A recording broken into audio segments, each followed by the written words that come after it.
Welcome back to One Boring Historian, where history isn't flashy, it's just boringly accurate. Before we dive into the life of Qin Shi Huang, the first emperor of China, I want to get you involved. Drop a comment below and let me know where in the world you're watching from and what time it is right now. I love seeing how this community spans across time zones. It's like we're all sitting in one giant global history class. And here is a fun one. If you were emperor of the world for a single day, what's the first law? You'd pass, keep it quirky. Keep it honest. I'll be reading through the comments to see your answers. Oh, and while you're here, go ahead and hit that like button so more people can find this video, and click subscribe if you want more long-form deep dives into the strange, fascinating, and sometimes downright bizarre corners of history. Alright? Let's get into it. The story of Qin Shi Huang.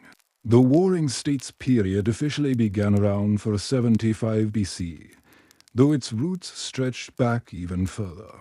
At the time, the once powerful Zhou dynasty had collapsed into irrelevance. Once they had been rulers in name, but by now the Zhou kings were little more than figureheads, puppets in a world controlled by warlords. China fractured into dozens of competing states, though over time, 7 major powers emerged: Qin, Chu, Qi, Yan, Han, Gao, and Wei. Each state was like a hungry beast, constantly clawing at its neighbors for land, resources, dominance. This was not war as the ancients once knew it: ritualized, limited, bound by tradition.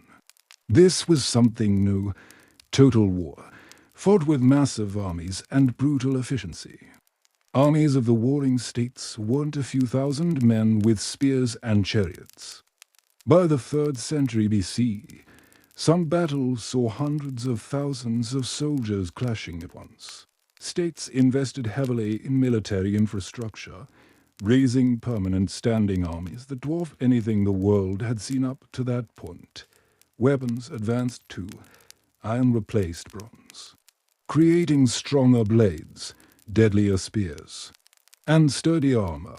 The crossbow became the weapon of choice, easy to use, powerful, and capable of piercing armor at range. The peasant drafted into war could become deadly with only minimal training. States also embraced cavalry. Influenced by contact with nomadic tribes from the north, swift-moving horsemen gave armies new speed and flexibility. This wasn't ceremonial warfare, it was a machine of conquest. But this progress came with a staggering cost. Fields were trampled, cities destroyed, and populations uprooted. For ordinary farmers, life was brutally unstable. Imagine tending your crops one season under Zhao's rule, only to have Qin invade, forcing you to pay taxes to a new king, or worse, conscripting you to fight against your old neighbors. Victory often brought no mercy. Cities could be burned, populations executed or enslaved. Some rulers practiced mass deportations, uprooting tens of thousands of families to prevent rebellion or to repopulate devastated regions. Life was cheap. Death was constant. Yet out of this chaos, states grew stronger, leaner, more efficient. Only the ruthless survived. One of the bloodiest examples of this era came into 60 BCE, during the Battle of Changping between Qin and Zhao. The Zhao had long been one of the strongest rivals of Qin, boasting skilled generals and seasoned soldiers. But at Changping, Qin unleashed a devastating strategy. Through deception and relentless pressure, they cornered the Zhao forces. After months of brutal fighting, Zhao's army finally surrendered, but Qin was not interested in mercy. According to historical records, Qin executed as many as 400,000 surrendered soldiers buried alive in mass graves. The number is staggering, and even if exaggerated, the psychological impact was immense. This act wasn't random cruelty, it was deliberate terror, meant to warn all of China. Defy Qin, and you will be annihilated. The warring states wasn't only about swords and spears. It was also a golden age of philosophy, precisely because of the instability. People searched desperately for answers. How do you create order in a broken world? Confucianism preached virtue, hierarchy, and moral duty. If rulers acted with honor, society would follow. Taoism advocated harmony with the natural order, simplicity, and detachment from power struggles, legalism, ruthless and pragmatic. It demanded strict laws, harsh punishments, and total authority. Each philosophy was like a proposed solution to the chaos, but only one legalism would truly fuel Qin's rise, while Confucian scholars dreamed of harmony. Qin enforced control. While Taoists sought peace, Qin prepared for war. The state of Qin was looked down upon by its rivals. Situated in the far west, on the fringes of Chinese civilization, Qin was seen as rough and barbaric. Its people spoke a dialect mocked by others, its customs considered unsophisticated. But Qin had one advantage: geography. Its land was fertile, its people hardened by frontier life, and its borders well protected by mountains and rivers. More importantly, Qin embraced legalist reforms wholeheartedly. Officials were promoted by merit, not noble birth. Farmers were rewarded for productivity. Corruption was punished without hesitation. Qin was disciplined, efficient, and terrifyingly ruthless, while other states clung to tradition.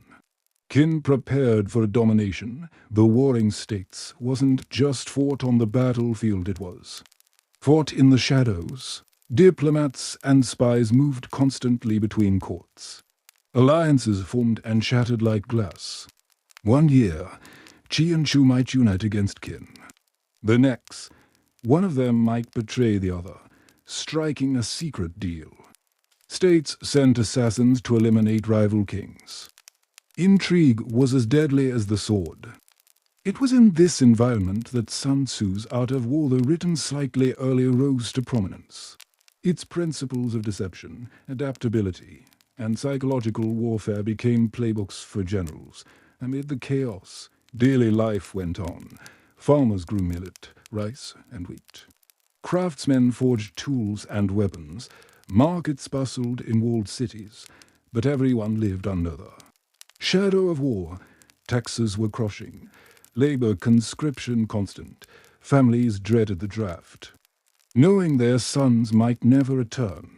Women and children often bore the burden of keeping farms alive while men marched to war. And yet, despite the hardship, innovation thrived. Irrigation systems expanded. Roads improved. Iron tools boosted agriculture. The irony of the warring states is that while it tore society apart, it also laid the foundation for a stronger, more advanced civilization. By the mid-3rd century BC, the balance of power was shifting. Zhao, once a powerhouse, was weakened after Changping. Han and Wei were pressured from all sides. Qi was wealthy but politically fragile.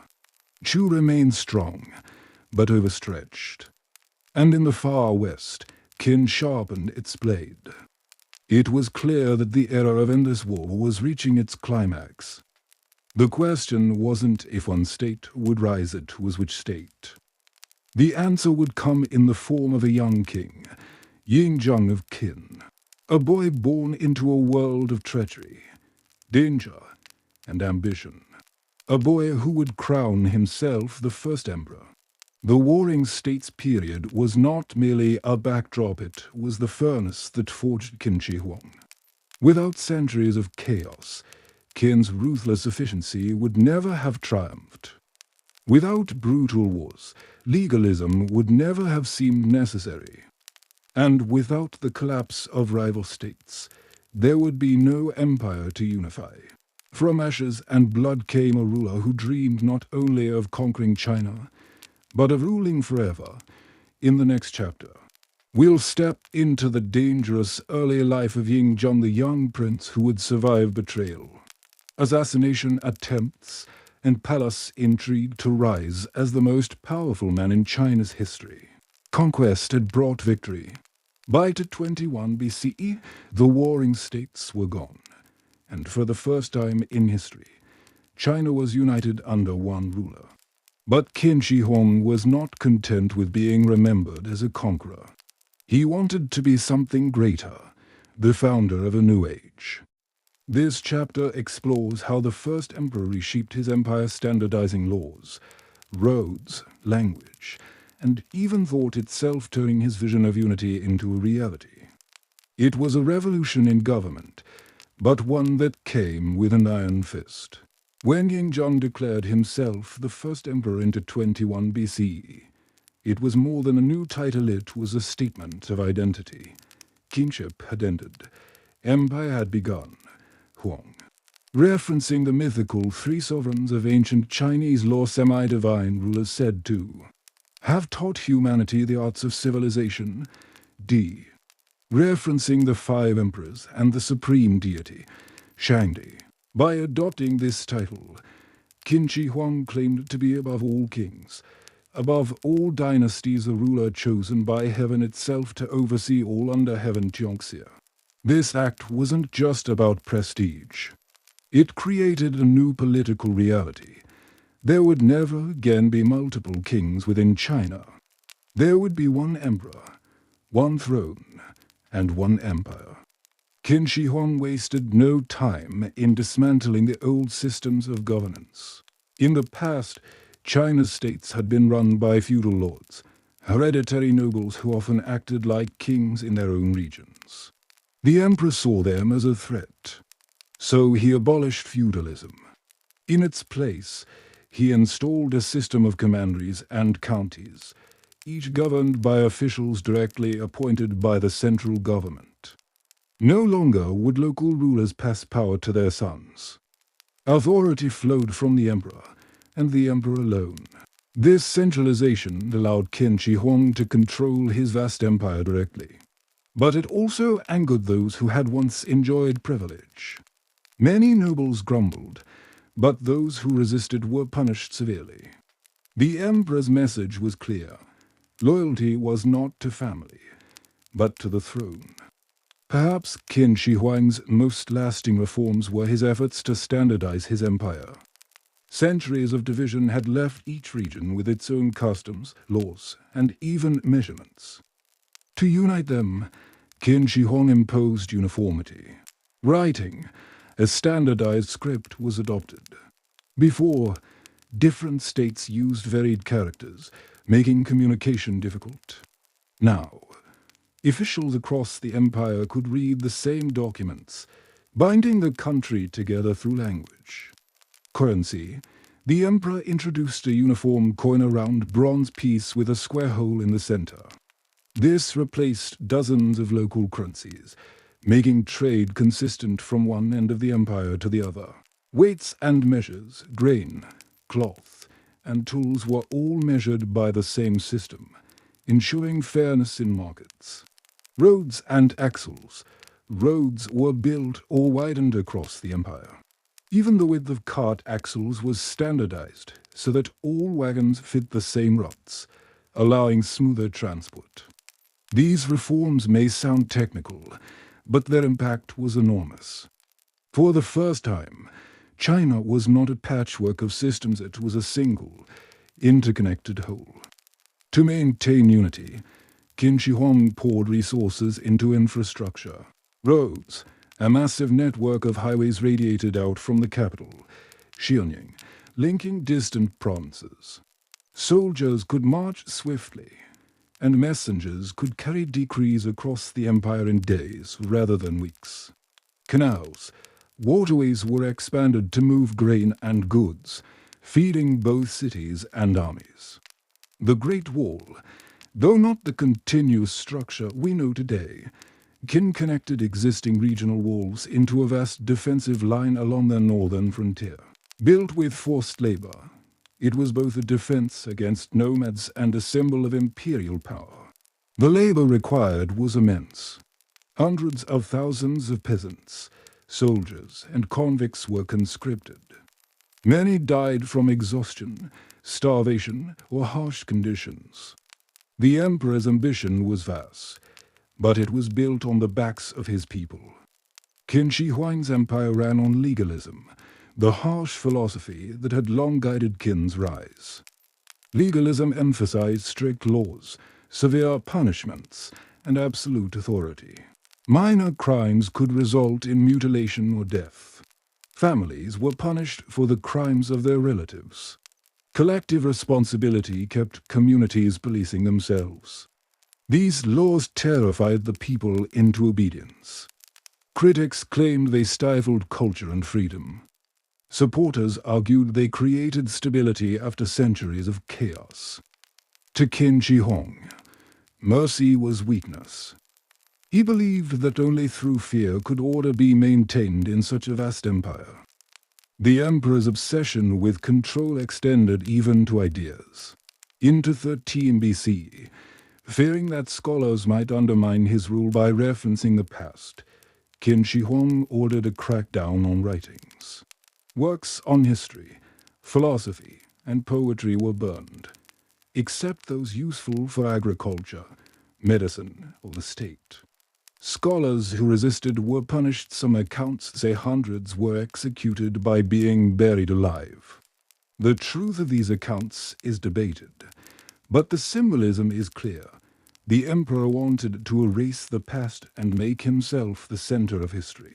This act of censorship shocked later generations. To some, it was proof of tyranny. To Qin Shi Huang, it was necessary. He wanted unity not only in law and language, but in thought.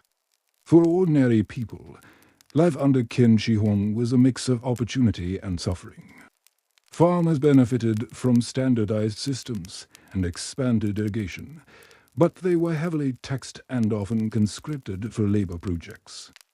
Merchants enjoyed consistent currency and markets, but faced strict regulations. Soldiers marched constantly, building roads one year, manning the Great Wall the next. The emperor's reach was everywhere. His decrees touched every village, every field, every market. For the first time, the people of China felt part of something larger than their local kingdom. But they also lived under constant fear of punishment. What kind of man was Qin Shi Huang during his reign? Accounts describe him as tireless, stern, and suspicious. He traveled constantly, inspecting his empire, ensuring officials carried out his orders. He trusted no one completely, not even his closest advisors. He could be both visionary and paranoid. His reforms showed incredible foresight, binding China into a lasting empire. But his harshness alienated many, and his obsession with control revealed deep insecurity. The boy who had grown up surrounded by betrayal had become an emperor who trusted no one. By the 210s BC, the first emperor had reshaped China. The wars of the warring states were over. The empire was standardized, centralized, and connected. Future dynasties would rise and fall, but they would all rule in the shadow of Qin Shi Huang. His vision of a unified empire became the foundation of Chinese civilization for over 2,000 years. But for the emperor himself, it wasn't enough. Conquest and unification had been achieved. Now, he began to dream of something greater, something eternal. If he could conquer death itself, his empire would not just last beyond his reign. It would last forever. The first emperor's reign was a revolution in government. He destroyed feudalism, standardized laws and measures, built roads and walls, and bound China together with iron and fire, for better or worse. He created the blueprint of Chinese empire that would endure for millennia. But beneath his achievements lay a restless spirit. Qin Shi Huang was not satisfied with unity alone. He wanted immortality. He wanted to outlast time itself. In the next chapter, we'll follow the Emperor as he begins his search for eternal life, the expeditions, the alchemists, and the deadly irony of a quest that would shape his final years. The wars of the warring states shaped the world, but within this chaos, a child was born who would rise above it all. His path to power was anything but smooth. Born into intrigue, raised amidst enemies, and marked by betrayal, Ying Zhang's early life reads less like a childhood and more like the opening act of a tragedy. This is the story of how a boy seen by some as illegitimate, and by others as cursed, grew into the man who would unify China. Ying Zhang was born in 259 BC in the state of Zhao, not Qin. This fact alone shaped his destiny in strange ways. His father, Prince Yaran of Qin, had been sent to Zhao as a political hostage, a common practice of the warring states. Hostages were essentially insurance, guarantees that rival states wouldn't betray each other. Living in Zhao, Prince Yaran's position was precarious. He was not expected to become king. But during his time there, he met a wealthy merchant named Lu Buwai. Lu would become one of the most controversial figures in Chinese history. Some accounts even suggest that Ying Zhang was not the true son of Prince Yaran, but of Lu Buwai himself, born after Lu gave Yaran a concubine named Zhaoji. The rumor that the future first emperor was secretly the son of a merchant haunted Ying Zhang's legacy. Was he a prince by blood or the illegitimate child of intrigue? We may never know. But what is clear is that Ying Zhang's birth was overshadowed by political games. The young Ying Zhang spent his early years not in the safety of Qin, but in Handan, the capital of Zhao. For a boy destined to rule Qin, this was dangerous ground. Qin and Zhao were bitter enemies. His father was a hostage, and by extension, so was he. Imagine being raised in a city where many saw you not as a child, but as the symbol of an enemy state. Any shift in alliances, any spark of war, could put his life at risk. Later records suggest that young Ying Zhang was serious, watchful, and even cold. Perhaps it was a personality formed by necessity, learning from an early age that trust could be deadly, and that survival meant vigilance. Lu Buwai, the merchant who had arranged Ying Zhang's birth, played a pivotal role in shaping his destiny. Lu was no ordinary trader. He was shrewd, ambitious, and understood politics as well as he understood profit. Lu saw in Prince Yaran a chance for influence. Through bribes, manipulation, and alliances, he maneuvered Yaran into becoming the heir to the Qin throne.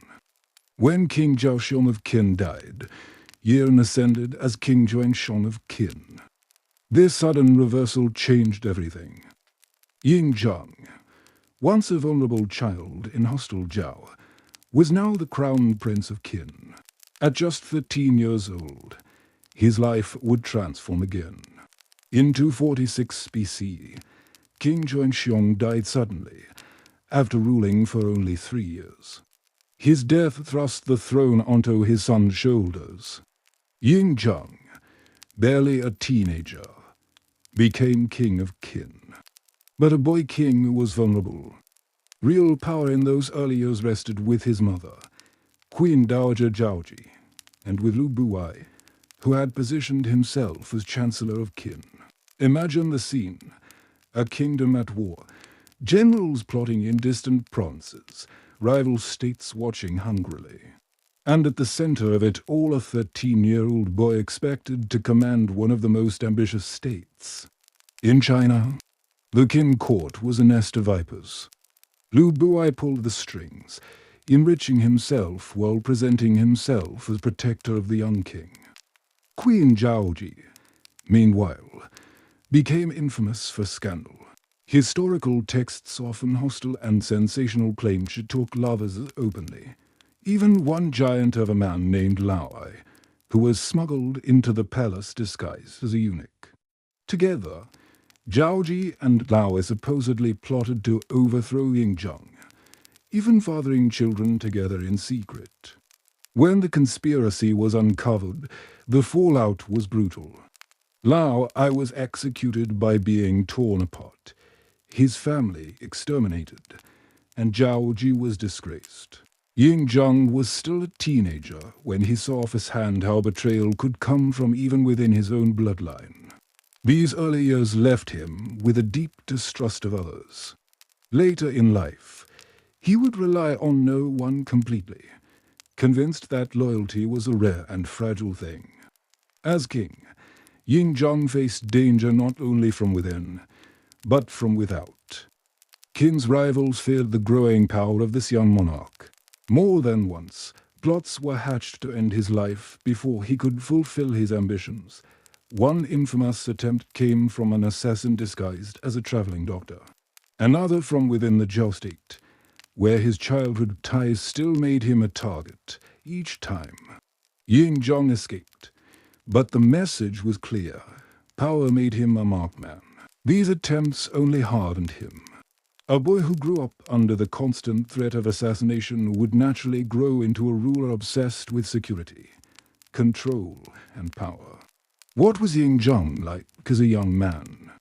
Accounts describe him as intense, serious, and ambitious beyond his years. He was not known for warmth or compassion.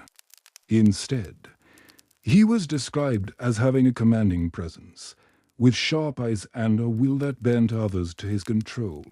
Even as a teenager, he showed signs of the relentless drive that would later unify China. He immersed himself in the affairs of state, studying maps, armies, and laws. And like many rulers who left decisions to advisors, Yingzheng developed a reputation for direct control. Perhaps it was because he had learned young that no one could be trusted entirely, not his mother, not Lu Buai, not his generals.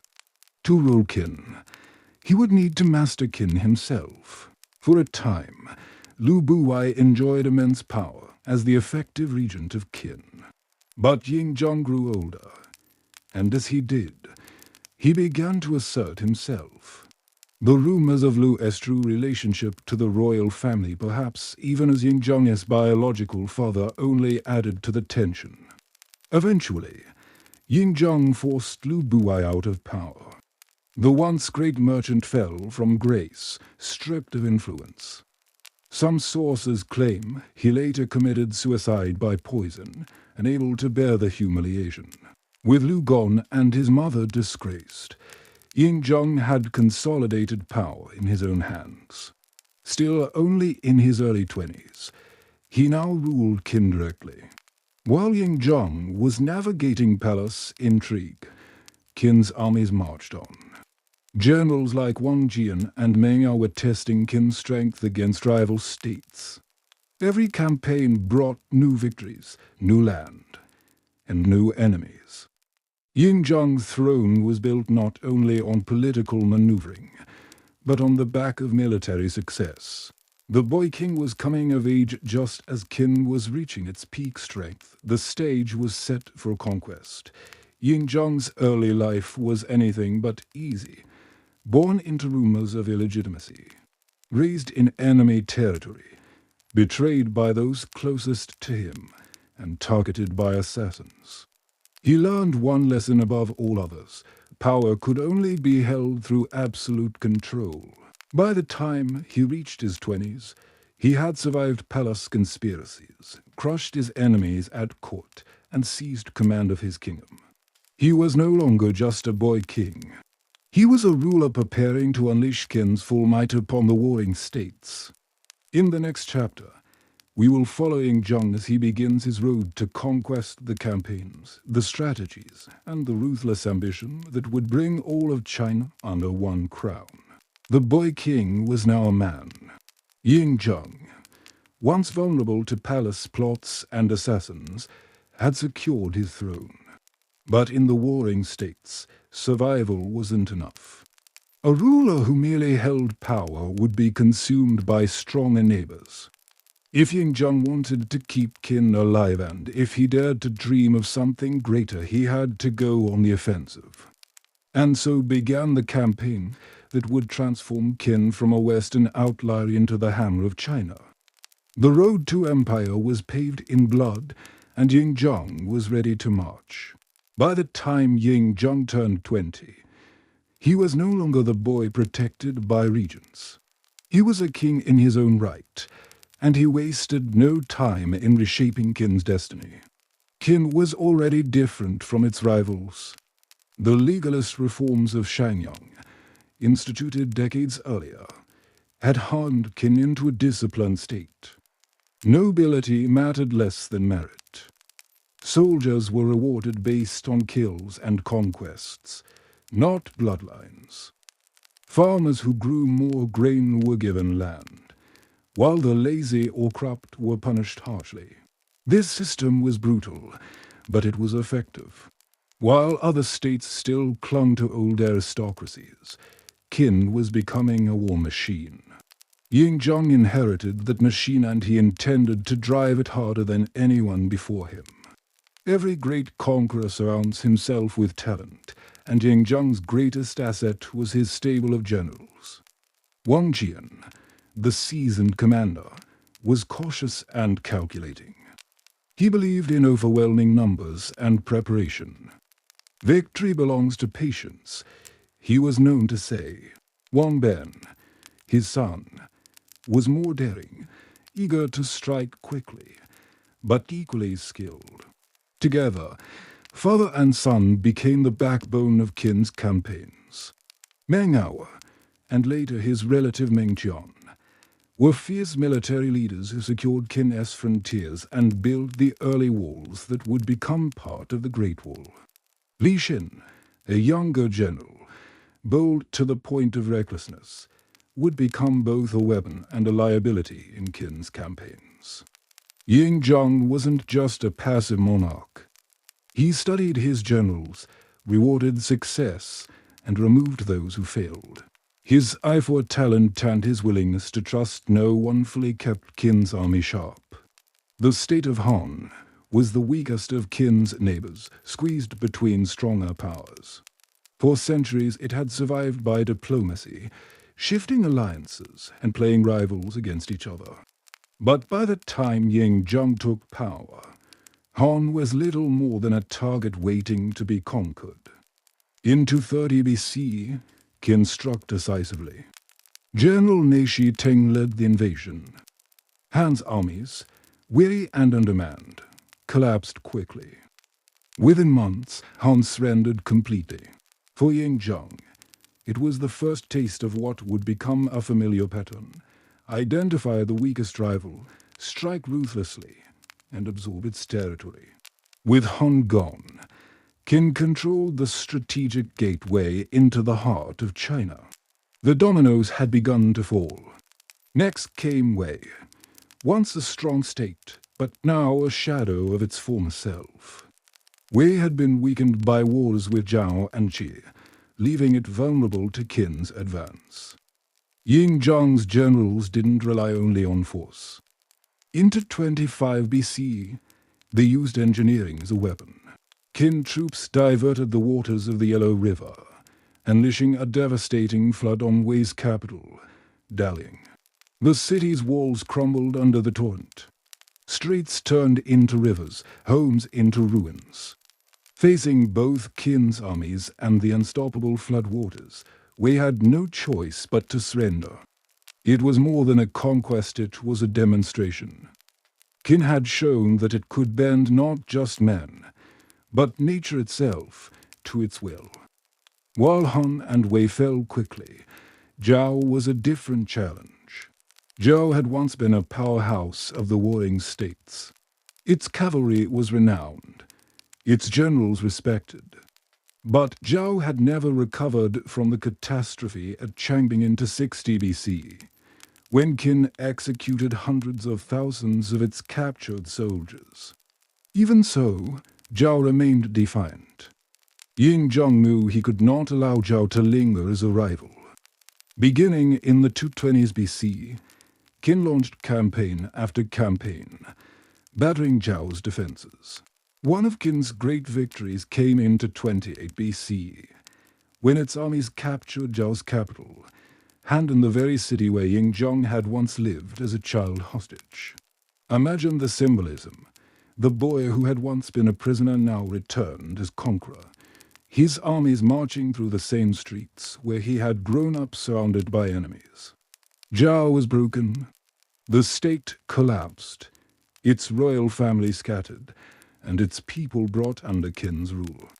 For Yingzhong, it was not just victory, it was personal vindication. Qin's conquests were not just military, they were psychological. Yingzhong's armies cultivated a reputation for merciless efficiency. Stories of entire armies executed, cities flooded, and populations uprooted spread like wildfire. For soldiers in rival states, the thought of facing Qin could break morale before a single arrow was fired. For rulers, the sight of Qin's banners on the horizon was enough to trigger panic.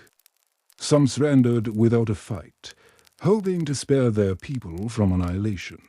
This reputation was no accident. Yingzhong understood that fear was a weapon, and he wielded it as ruthlessly as his armies did their blades. Behind every Qin army was an entire nation mobilized for war. Farmers produced grain at unprecedented levels, feeding soldiers on long campaigns. Laborers built roads and fortresses, ensuring armies could move faster than their enemies. Engineers crafted siege engines, battering rams, and even irrigation works turned into weapons of war. Administrators enforced discipline, ensuring taxes and supplies flowed without corruption. This was what set Qin apart. Where other states fought with courage, Qin fought with systems. Yingzhong wasn't just winning battles, he was reshaping society itself into a weapon. Yingzhong also understood that not every battle had to be fought with swords. Qin became infamous for its use of diplomatic manipulation. Rival states tried to form alliances to resist Qin, but Yingzhong and his ministers were masters at breaking them apart. They bribed some states, threatened others, and played rivals against one another. One year Qin might support Chu against Zhao. The next, it would turn and attack Chu itself. Promises were made only to be broken. In Yingzhong's eyes, treaties were temporary tools, discarded the moment they lost usefulness. This diplomacy of deception kept Qin's enemies divided, ensuring no unified coalition could stop its rise. By the late 20s BC, both Wei and Zhao had been crushed. Their lands absorbed, their people forced to bow to Qin's authority. Yingzhong now controlled vast stretches of central and northern China. But the road to total conquest was far from over. The great southern state of Chu, the northeastern kingdom of Yan, and the wealthy coastal Qi still remained. Each presented unique challenges. Chu was massive, with abundant resources and stubborn resistance. Yan was smaller but crafty, famous for its desperate attempt to assassinate Yingzhong. Qi, rich and prosperous, believed it could survive through neutrality. They were all wrong. As Qin's conquests expanded, so too did Yingzhong's sense of destiny. No longer was he merely defending his kingdom or avenging old insults. He began to see himself as something greater, a man chosen by heaven to unify all under one rule. His youth of betrayal and danger had taught him distrust. His early campaigns had taught him confidence. Now, with victories piling up, he began to think not just as a king, but as a man destined to be the first emperor. But before that dream could be realized, the dragon of China still had to be tamed. The next campaigns would be longer, bloodier, and more dramatic than anything yet seen. The first dominoes had fallen. Han, Wei, and Zhao, once proud states, now lay broken under Qin's banners. Ying Zhong had proven himself not only a survivor of palace intrigue, but a master of conquest. But the greatest challenges lay ahead. Chu, Yan, and Qi would not fall so easily. They would resist with armies, with assassins, with every weapon they could muster. And in the battles to come, Ying Zhong's ruthless ambition would be revealed in full. In the next chapter, we will witness the dramatic collapse of the six states, the betrayals, the victories, and the final steps that transformed a king into the first emperor of China. By the late 20s BC, Qin had already toppled 3 rivals. Han was erased. Wei was drowned. Zhao was broken. But the dream of unifying China was far from complete. 3 states still stood in the way: Chu, Yan, and Qi. Each was different. Chu was massive. Yan desperate, Qi wealthy. Each thought they could survive the storm. Each was wrong. This is the story of how Qin devoured the last of the warring states, and how Ying Zhong, king of Qin, crowned himself the first emperor. The state of Chu was unlike any other. It sprawled across fertile southern lands, boasting enormous rice harvests, vast manpower, and ancient traditions of kinship. For centuries, Chu had been seen as a rival superpower to Qin. To Qin's strategists, Chu was the hardest nut to crack. Its armies were still formidable, and its generals still clever. Ying Zhong knew he could not unify China without first breaking Chu. In 24 BCE, he gave the task to a young general, Li Xin. Eager for glory, Li Xin requested 200,000 men and an immense army by any standard. Ying Zhong approved. Li Xin marched quickly, hoping to overwhelm Chu with speed. At first, his campaign looked promising. He captured territory, burned enemy fortifications, and sent messages of victory back to Qin. But Chu had been waiting. The Chu general Xiongyan set a trap. Using terrain and patience, he allowed Li Xin to overextend. Then, in a sudden counterattack, Chu encircled Qin's army. The result was catastrophic. Tens of thousands of Qin's soldiers were slaughtered. The survivors fled in disarray. When word reached Xiongyan, the Qin capital, Ying Zhong was furious. His great war machine had suffered its first humiliating defeat. But he did not collapse into despair.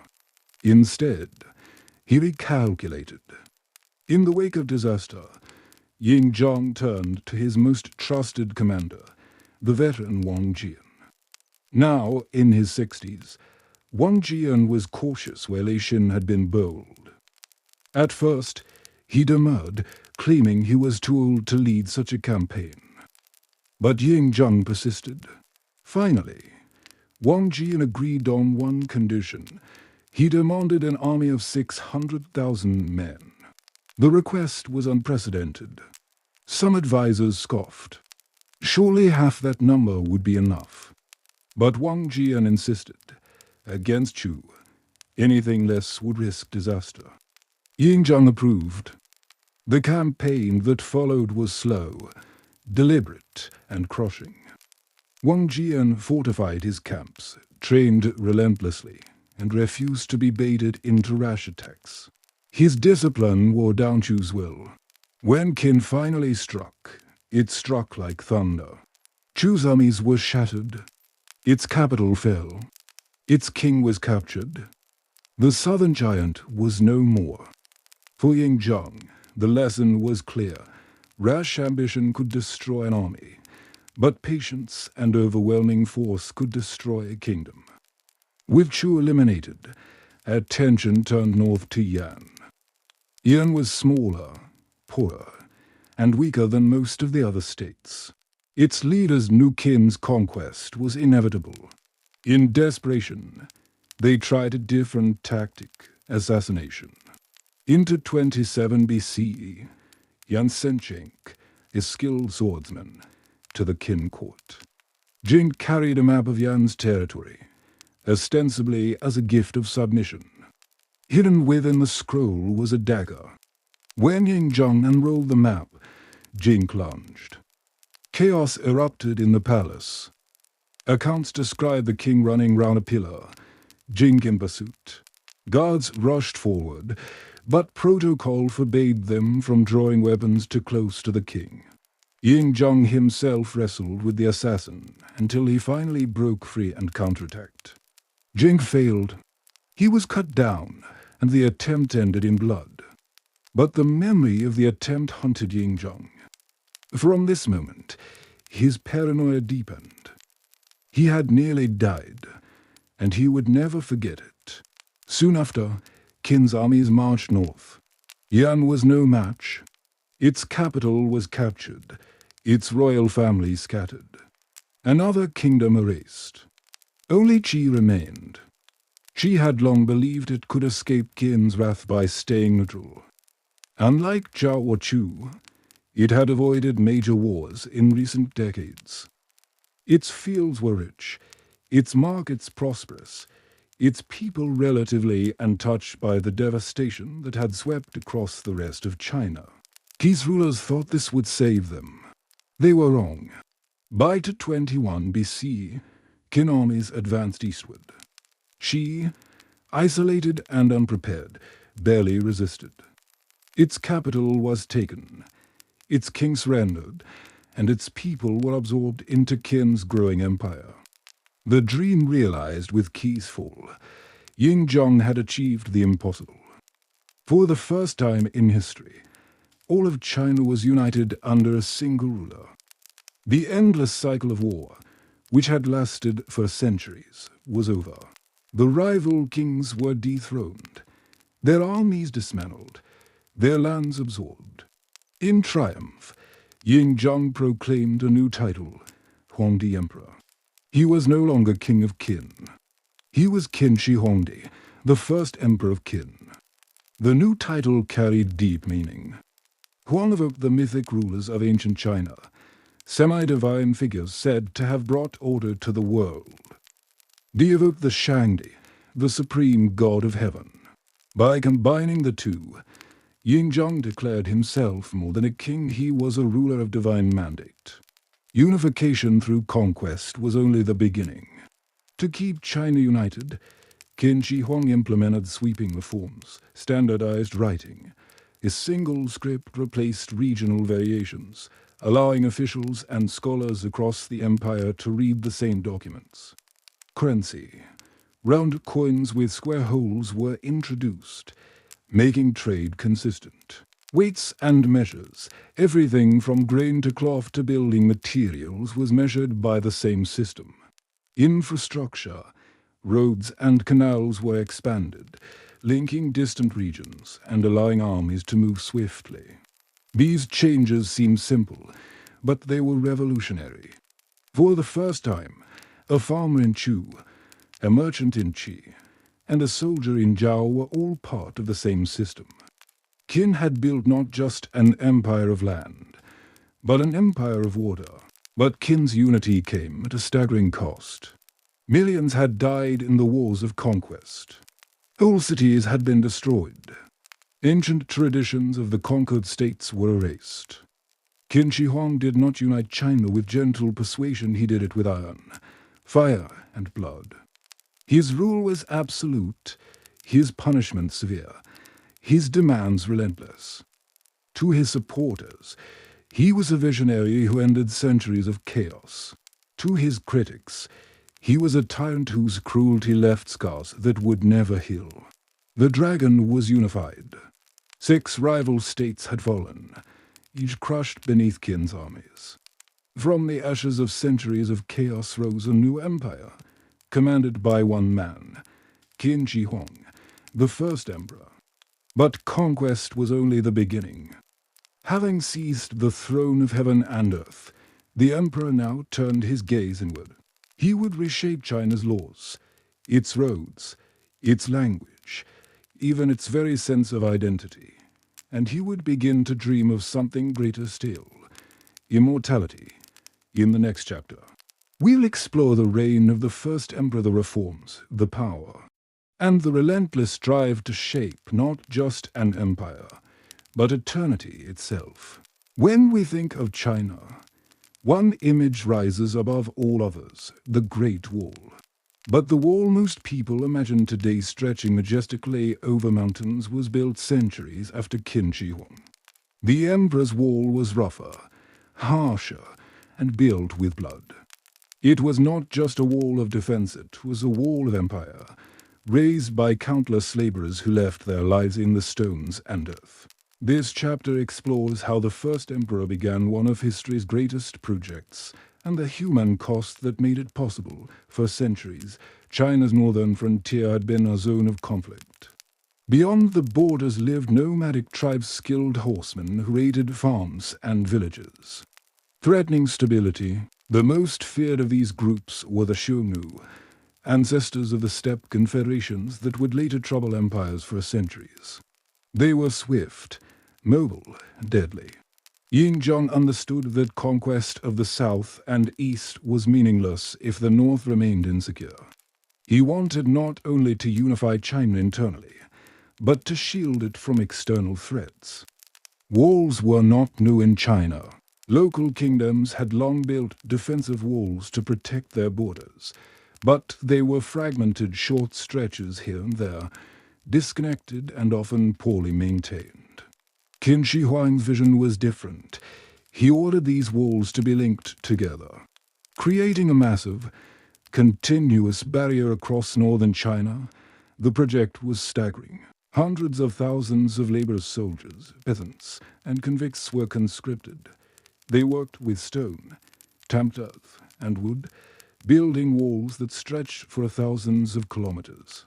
This was not the stone-faced marvel of later dynasties. Qin's wall was cruder, but no less ambitious. The labor demanded was immense and brutal. Workers toiled under the sun, hauling stone, digging earth, and erecting fortifications across harsh landscapes. Food was scarce, conditions were harsh, and punishment for disobedience was severe. Countless laborers died. Starvation, exhaustion, and exposure claimed them.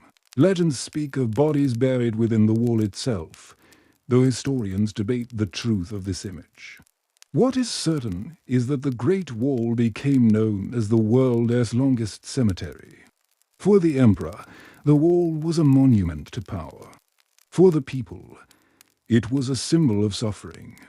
The Great Wall was not only a defense against nomads, it was a tool of control.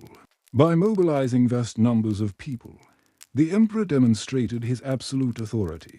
The wall also served as a psychological barrier. It projected power outward, warning enemies of Qin's might, and inward, reminding subjects that resistance was futile in many ways. The wall was less about keeping invaders out and more about proving that the emperor's reach was limitless. Imagine life for the soldiers stationed along Qin's wall. Far from home, they endured freezing winters and scorching summers. Supplies were hard to come by, and isolation bred despair. Yet the wall was also a frontier of opportunity. Merchants followed the garrisons, selling goods to soldiers. Farmers cultivated nearby lands to support the military presence. Slowly, the frontier became more settled. Even as it remained dangerous, the wall was both a prison and a lifeline, a place where lives were lost, but also where new communities formed. Though crude compared to later versions, Qin's wall was still a marvel of engineering for its time. Workers used stamped earth, layered and compacted to create strong foundations. Stones were laid where available. Wooden watchtowers built at intervals. Signals could be sent quickly across long distances using smoke by day and fire by night. In this way, warnings of raids could travel faster than any rider. The wall was not invincible, but it was effective. It slowed enemy movements, funneled them into choke points, and gave defenders the advantage of height and preparation. For Qin Shi Huang, the wall was more than military, it was ideological. It marked the boundary of civilization and barbarism. Inside the wall lay the unified empire, orderly and subject to law. Outside lay chaos. This vision reinforced his belief that he was not merely ruling a state, but all under heaven. The wall was the edge of the known world, the line between order and disorder. In this sense, it was as much a political symbol as a military one. Not everyone admired the wall. For many in Qin, it was a hated project.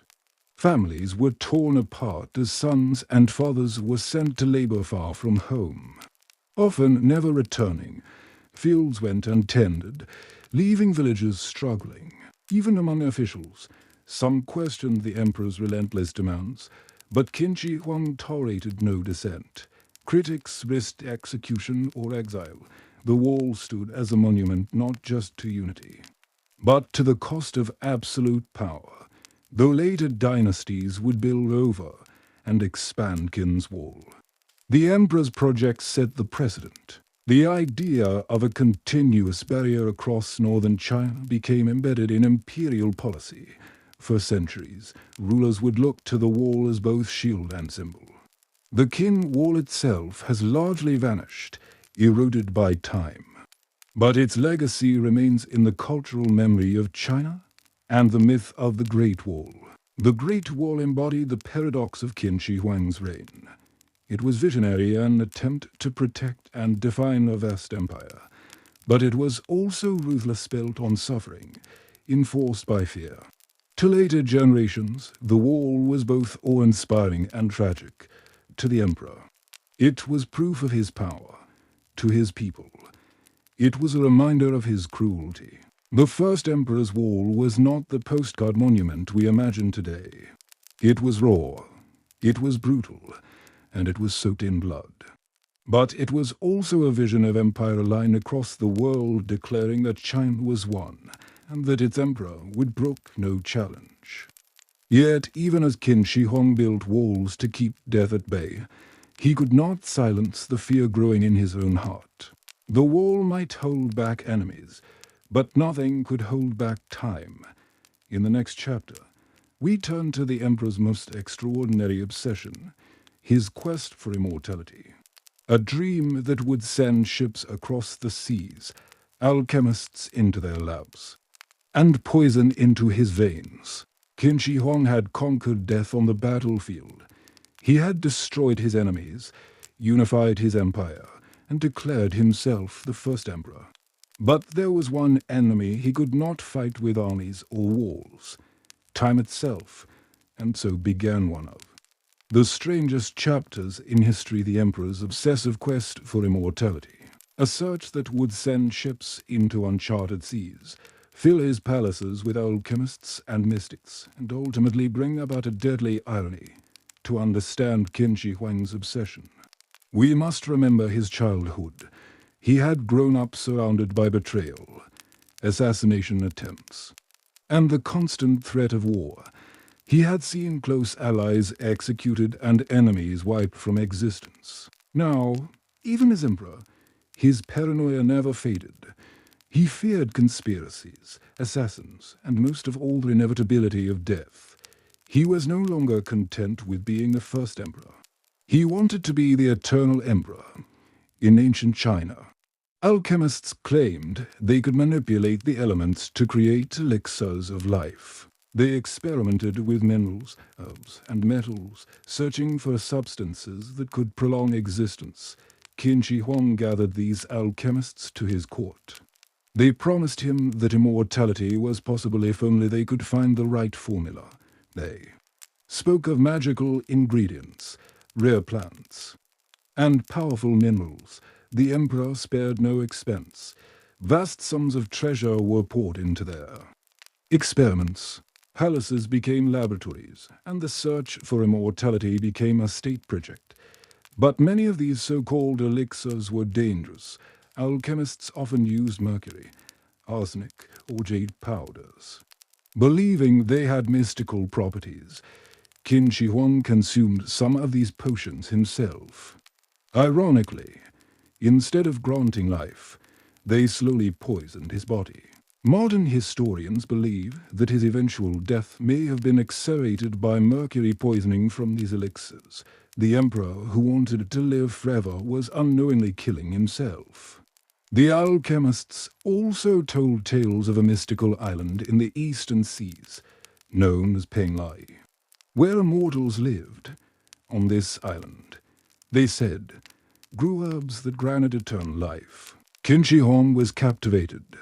He ordered expeditions to seek out Penglai and the other Isles of Immortality.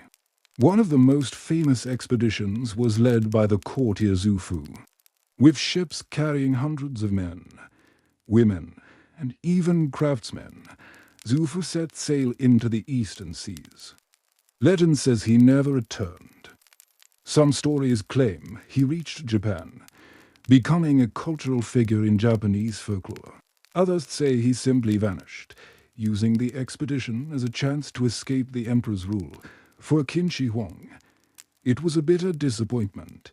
The herbs of immortality never arrived. But he refused to give up hope. The emperor also sought immortality through pilgrimage. He traveled across his empire, visiting sacred mountains and temples, seeking blessings from the gods and spirits. At Mount Tai, one of China's most sacred peaks, he performed rituals to heaven, proclaiming his rule as divinely sanctioned. He prayed for a long life and eternal reign. These journeys were not only spiritual, they were political. By traveling in grand processions, Qin Shi Huang displayed his power to the people. The message was clear. The emperor ruled not only by force, but by cosmic destiny. Fear and paranoia. As he grew older, Qin Shi Huang's fear of death deepened into obsession. He surrounded himself with guards, used decoys to confuse would-be assassins, and even built secret roads to travel unseen. At night, he reportedly moved from chamber to chamber in his palaces, never sleeping in the same bed twice. No one, not even his closest servants, knew where he would be. His search for immortality was driven not only by ambition, but by terror. He could conquer armies and topple kingdoms, but he could not conquer the thought of his own mortality. While the emperor chased immortality, his people paid the price. Taxes were raised to fund expeditions, alchemical experiments, and massive rituals.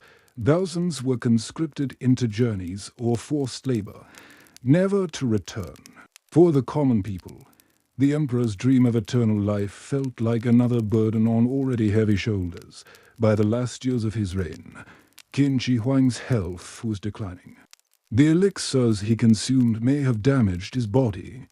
His paranoia grew worse, yet he continued to demand more elixirs, more rituals, more expeditions. Into 10 BCE, while traveling in the eastern provinces of his empire, ironically still searching for herbs of immortality, he fell gravely ill, despite the efforts of his physicians and alchemists.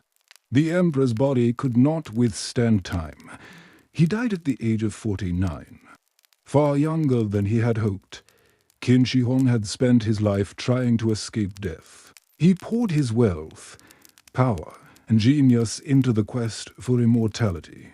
But in the end, it may have been his very search that killed him. The mercury-laced elixirs he trusted as his salvation may have poisoned his body. His fear of death led him straight into its embrace. It is one of history's greatest ironies. The man who sought eternal life left behind only an eternal tomb. Though the emperor failed, his obsession left a mark on history. The tales of Xu Fu's voyages inspired legends in both China and Japan. His rituals at sacred mountains shaped imperial tradition for centuries. Most of all, his search for immortality revealed a truth even the most powerful ruler on earth could not escape the fate shared by all humans. And yet, in another sense, Qin Shi Huang did achieve a kind of immortality. His name is remembered to this day, his story told across millennia. He failed to live forever in flesh, but succeeded in living forever in memory. Qin Shi Huang dreamed of outlasting time itself. He sent chefs into the sea, alchemists into their labs, and rituals into the heavens. But in the end, death claimed him, as it claims us all. And yet, even in death, the emperor was not finished, for while his body perished, his tomb awaited a vast underground kingdom guarded by thousands of silent warriors in the next chapter. We descend into the earth to uncover one of the greatest archaeological discoveries of all time. The Terracotta Army. In 1974, farmers digging a well near Xi'an struck something strange. A clay head staring back at them from the dirt. They had uncovered what would become one of the greatest archaeological discoveries of the 20th century, the Terracotta Army. But this vast army of silent soldiers wasn't built for the living. It was built for a dead emperor, to guard him for eternity. This is the story of how the first emperor of China created an underground world as ambitious as his empire itself. Qin Shi Huang began planning his tomb almost as soon as he took the throne. Ancient Chinese tradition believed that rulers should be buried with everything they needed for the afterlife: food, treasures, servants, and soldiers. But for the first emperor, nothing ordinary would do. He wasn't just preparing for death, he was building an eternal empire beneath the earth, according to the historian Sima Jin. Construction on the tomb began when Yingzheng became king at age 13 and continued for nearly 4 decades. Hundreds of thousands of laborers, prisoners, soldiers, and artisans were conscripted. The scale was unprecedented. For centuries, the tomb remained hidden beneath a hill near Xi'an, undisturbed and forgotten by all but legend. Then, in the spring of 1974, local farmers drilling for water struck clay fragments.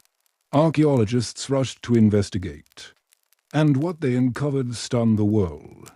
Life-sized warriors lined in battle formation, each unique, each crafted with astonishing detail. Excavations revealed more and more figures: archers, cavalry, chariots, generals. Today, estimates suggest there are over 8,000 soldiers, with hundreds of horses and chariots, ranged in precise military formations. What was once myth had become reality. The Terracotta Army was only part of a much larger tomb complex, according to ancient records. The underground city mirrored the empire itself. Palaces, halls, and towers were constructed underground. Rivers of mercury were said to flow through the tomb, representing China's great waterways. Precious gems decorated the ceilings like stars. The emperor had built not just a grave, but a world, a kingdom in miniature, where he would rule forever in death as he had in life. Each terracotta soldier is unique. Their faces, hairstyles, and armor vary, suggesting they were modeled on real soldiers. Some bear stern expressions, others calm determination. Even details like fingernails and shoe treads were carved. The figures were originally painted in bright colors: reds, blues, greens, but exposure caused most of the pigment to fade quickly. Still, the surviving traces remind us that these warriors once stood in vibrant detail, ready for battle. The level of artistry required was immense. Workshops likely operated like assembly lines, with different teams sculpting heads, torsos, limbs, and armor before assembling them. Yet each figure was given distinctive features, ensuring no two were alike. This combination of mass production and individuality reflects Qin's military system itself: standardized, efficient, but composed of countless individuals. The layout of the army was not random. Soldiers were ranged in precise military formations, with archers in front, infantry in the center, cavalry and chariots on the flanks. This mirrored the strategies used by Qin's real armies in battle. Even in death, the emperor wanted his forces ready to fight, organized to defend him from threats in the afterlife. The warriors were equipped with real weapons: bronze swords, spears, and crossbows. Many of these weapons remain sharp even today, preserved by advanced metallurgy techniques that resisted rust. Building the tomb and its army required enormous sacrifice. Historical sources claim that after the tomb was completed, many of the workers were executed or sealed inside to keep its secrets hidden.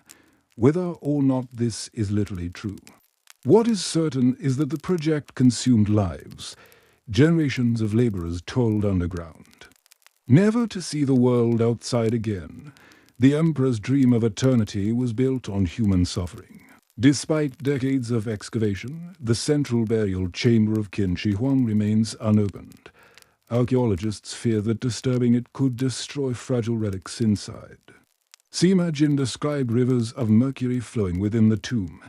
Modern surveys have detected unusually high levels of mercury in the soil, suggesting the stories may be true. What lies within the sealed chamber? Palaces of gold, treasures beyond imagination, or nothing but empty legend.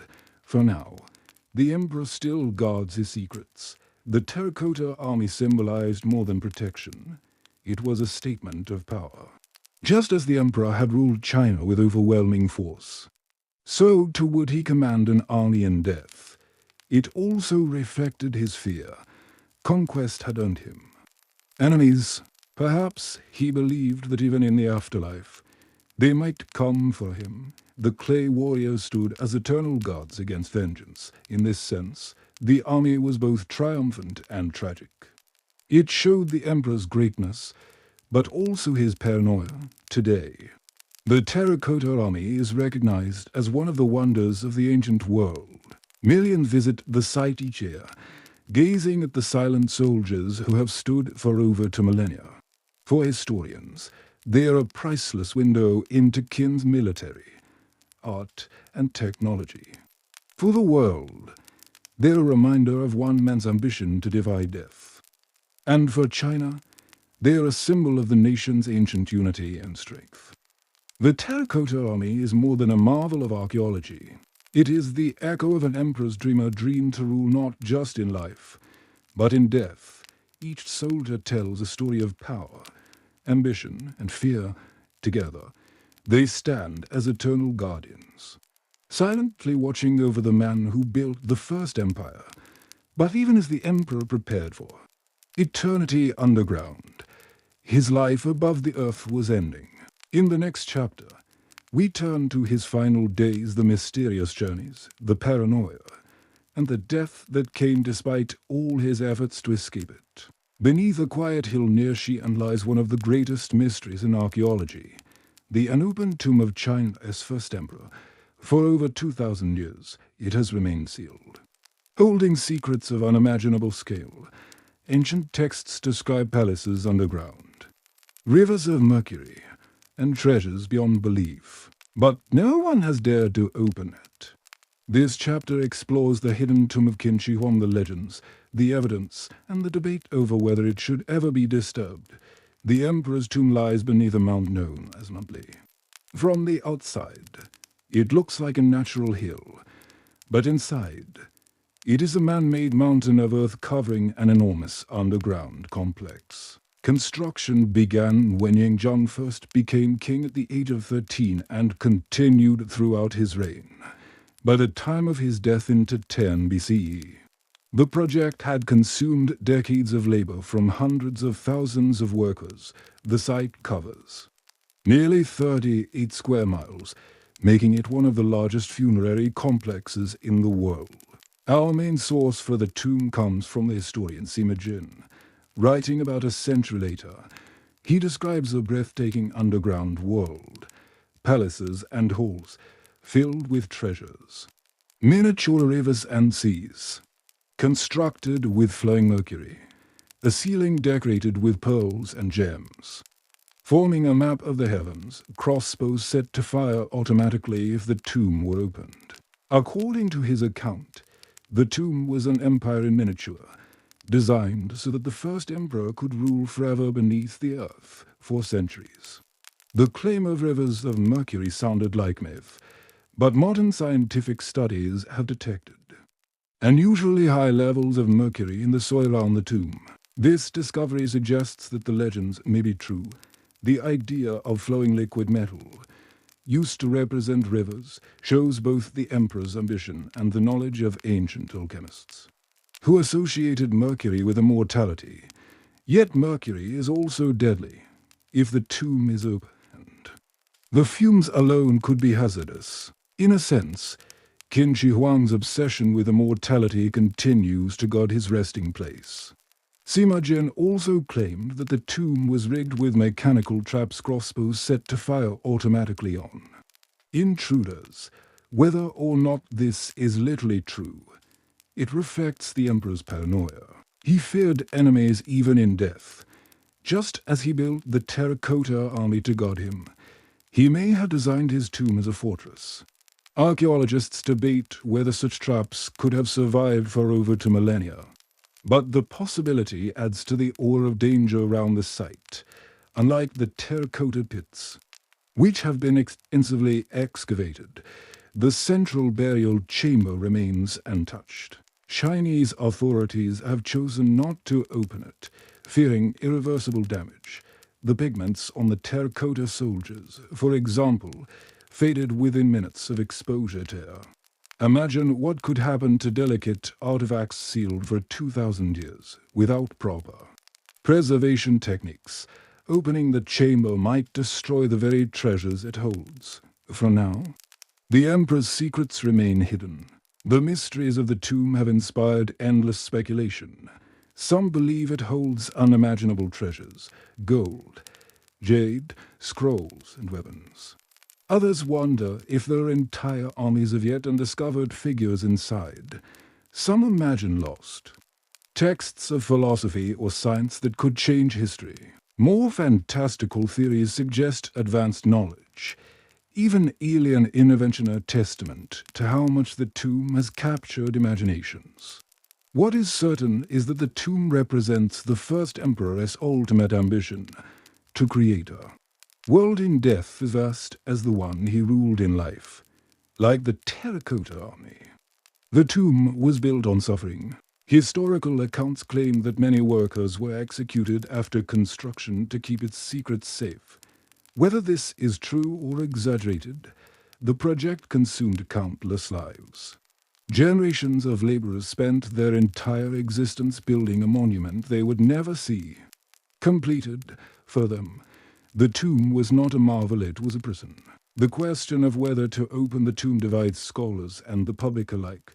Arguments for opening, the potential discoveries could be priceless. We could learn about Qin technology, culture, and daily life. The treasures inside might rival any archaeological find in history. Arguments against opening.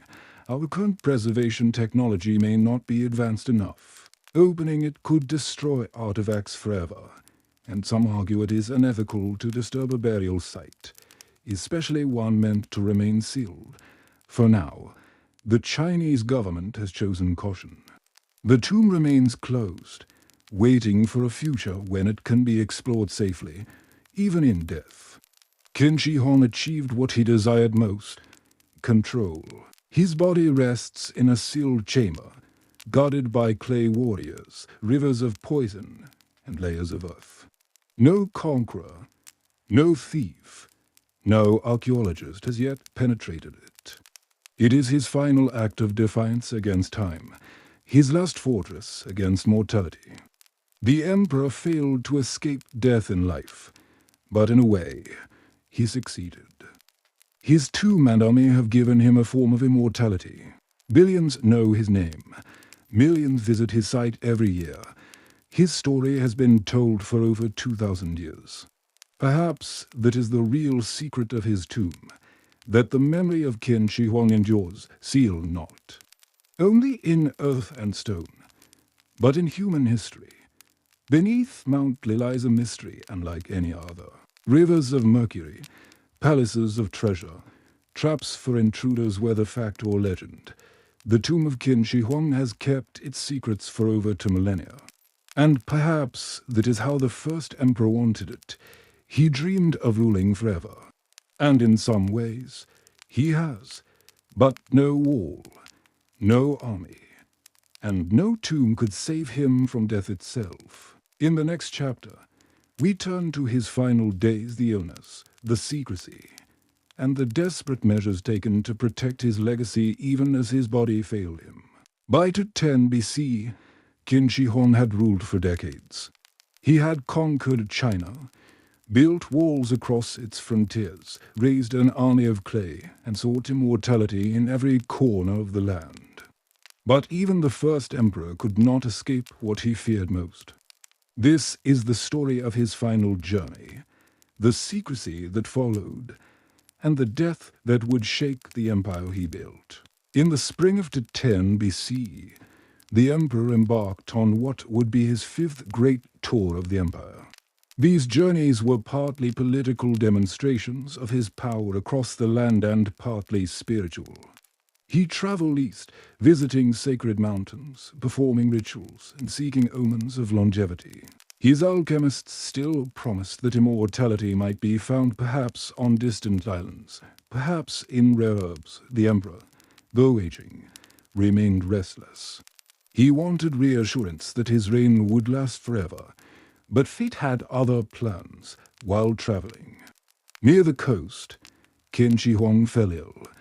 At first it seemed minor, but his condition worsened quickly. He was only 49 years old, but years of stress, paranoia, and perhaps mercury-laced elixirs had taken their toll. According to records, he grew weak and fevered, unable to continue his journey. He asked his ministers for the latest batch of elixirs, hoping they might restore him. If he realized they were poison, he never admitted it. As his health declined, the emperor's greatest fear became reality. The man who had sought to conquer death was dying. One account claims that, in his final days, Qin Shi Huang wrote a desperate letter to the gods, asking for more years of life. The letter was burned, offered to heaven as a plea, but no reply came. The silence of the skies was louder than any omen. When the emperor finally died, his ministers were thrown into crisis. The empire was vast, the people restless, and the succession uncertain. To announce the death immediately would risk rebellion and chaos, so they chose secrecy. The emperor's death was concealed as the entourage continued its journey back toward the capital. Only the closest officials knew the truth. His body was placed in a carriage.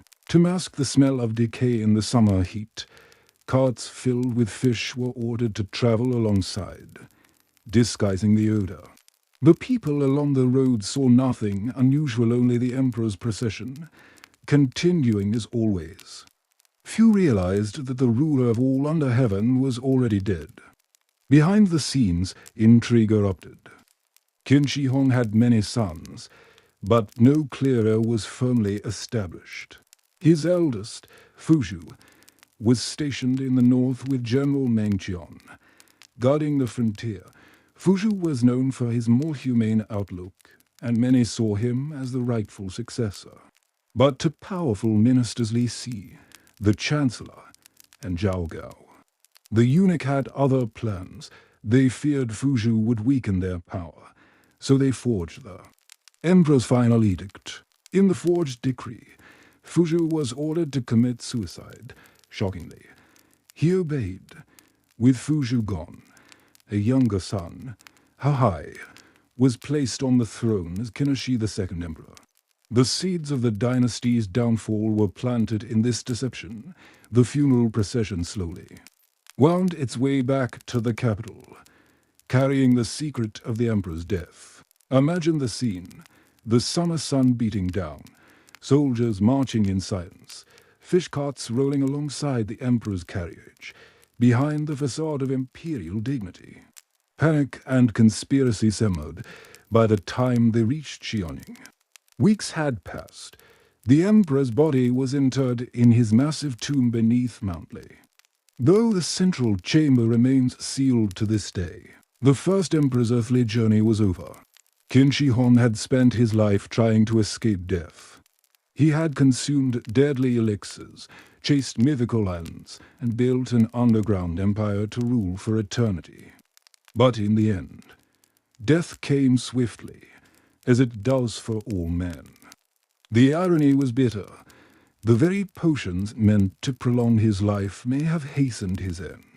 The emperor who dreamed of eternity ruled for only 49 years. The moment of Qin Shi Huang's death was also the moment his empire began to unravel, without his iron hand. The unity he had forged started to fracture. The forged succession weakened legitimacy. Court. Conspiracies deepened. The people, exhausted by endless labor and taxes, grew restless. Within a few years, rebellion would erupt. The Qin dynasty, though mighty, would last only 15 years in total. The empire had been built too quickly, with too much brutality, without its founder. It could not stand. Even so, Qin Shi Huang's death did not erase his achievements. He remains one of the most influential figures in world history. His vision of a unified China endured, even if his dynasty did not. His tomb still lies sealed. His clay army still stands guard. His name is remembered after more than 2 millennia, perhaps. In that sense, he did achieve a form of immortality not through elixirs, but through legacy. The first emperor died as he had lived in secrecy, in fear, and in ambition. His body was carried home in silence, his death concealed by carts of fish, his succession decided by deceit. But though the man perished, the empire he forged could not be erased. His vision shaped China for centuries to come. In the next chapter, we will turn to the collapse that followed the short reign of his heirs, the rebellions that shook the land, and the fall of the Qin dynasty. For even the mightiest empire can crumble when the will of one man no longer holds it together. When Qin Shi Huang died in 10 BC, the empire he forged was the largest and most unified China had ever seen. But it was also brittle, held together more by fear than loyalty. Without the iron will of its founder, cracks began to spread almost immediately.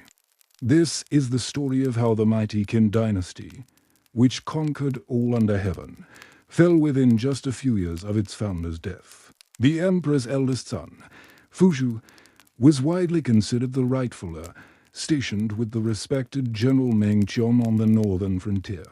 Fuzhou was known for his gentler outlook and respect for Confucian scholars very different from his father's harshness. But Fuzhou never became emperor. The powerful eunuch Zhao Gao and Chancellor Li conspired to place a weaker, more pliable son on the throne. Together, they forged a final decree ordering Fuzhou to commit suicide. Obedient to what he believed were his father's wishes, Fuzhou complied. With the heir eliminated, the throne passed to his younger brother Hahai, who became Qin Shi, the second emperor. But Hahai lacked his father's authority, vision, and strength. He quickly became a puppet of Zhao Gao. Qin Shi was young and inexperienced, unlike his father, who personally oversaw campaigns and reforms. Hahai relied heavily on advisors. Zhao Gao manipulated him at every turn, using fear and flattery to control the throne. The new emperor became increasingly isolated. Convinced that conspiracies surrounded him, he ordered brutal purges of officials and generals he suspected of disloyalty, in a bitter irony. The Qin court consumed itself from within, even as rebellion gathered outside. Meanwhile, the people of China were restless. Qin Shi Huang's massive projects, the Great Wall, the roads, the palaces, the tomb had demanded immense labor. Farmers had been conscripted by the hundreds of thousands.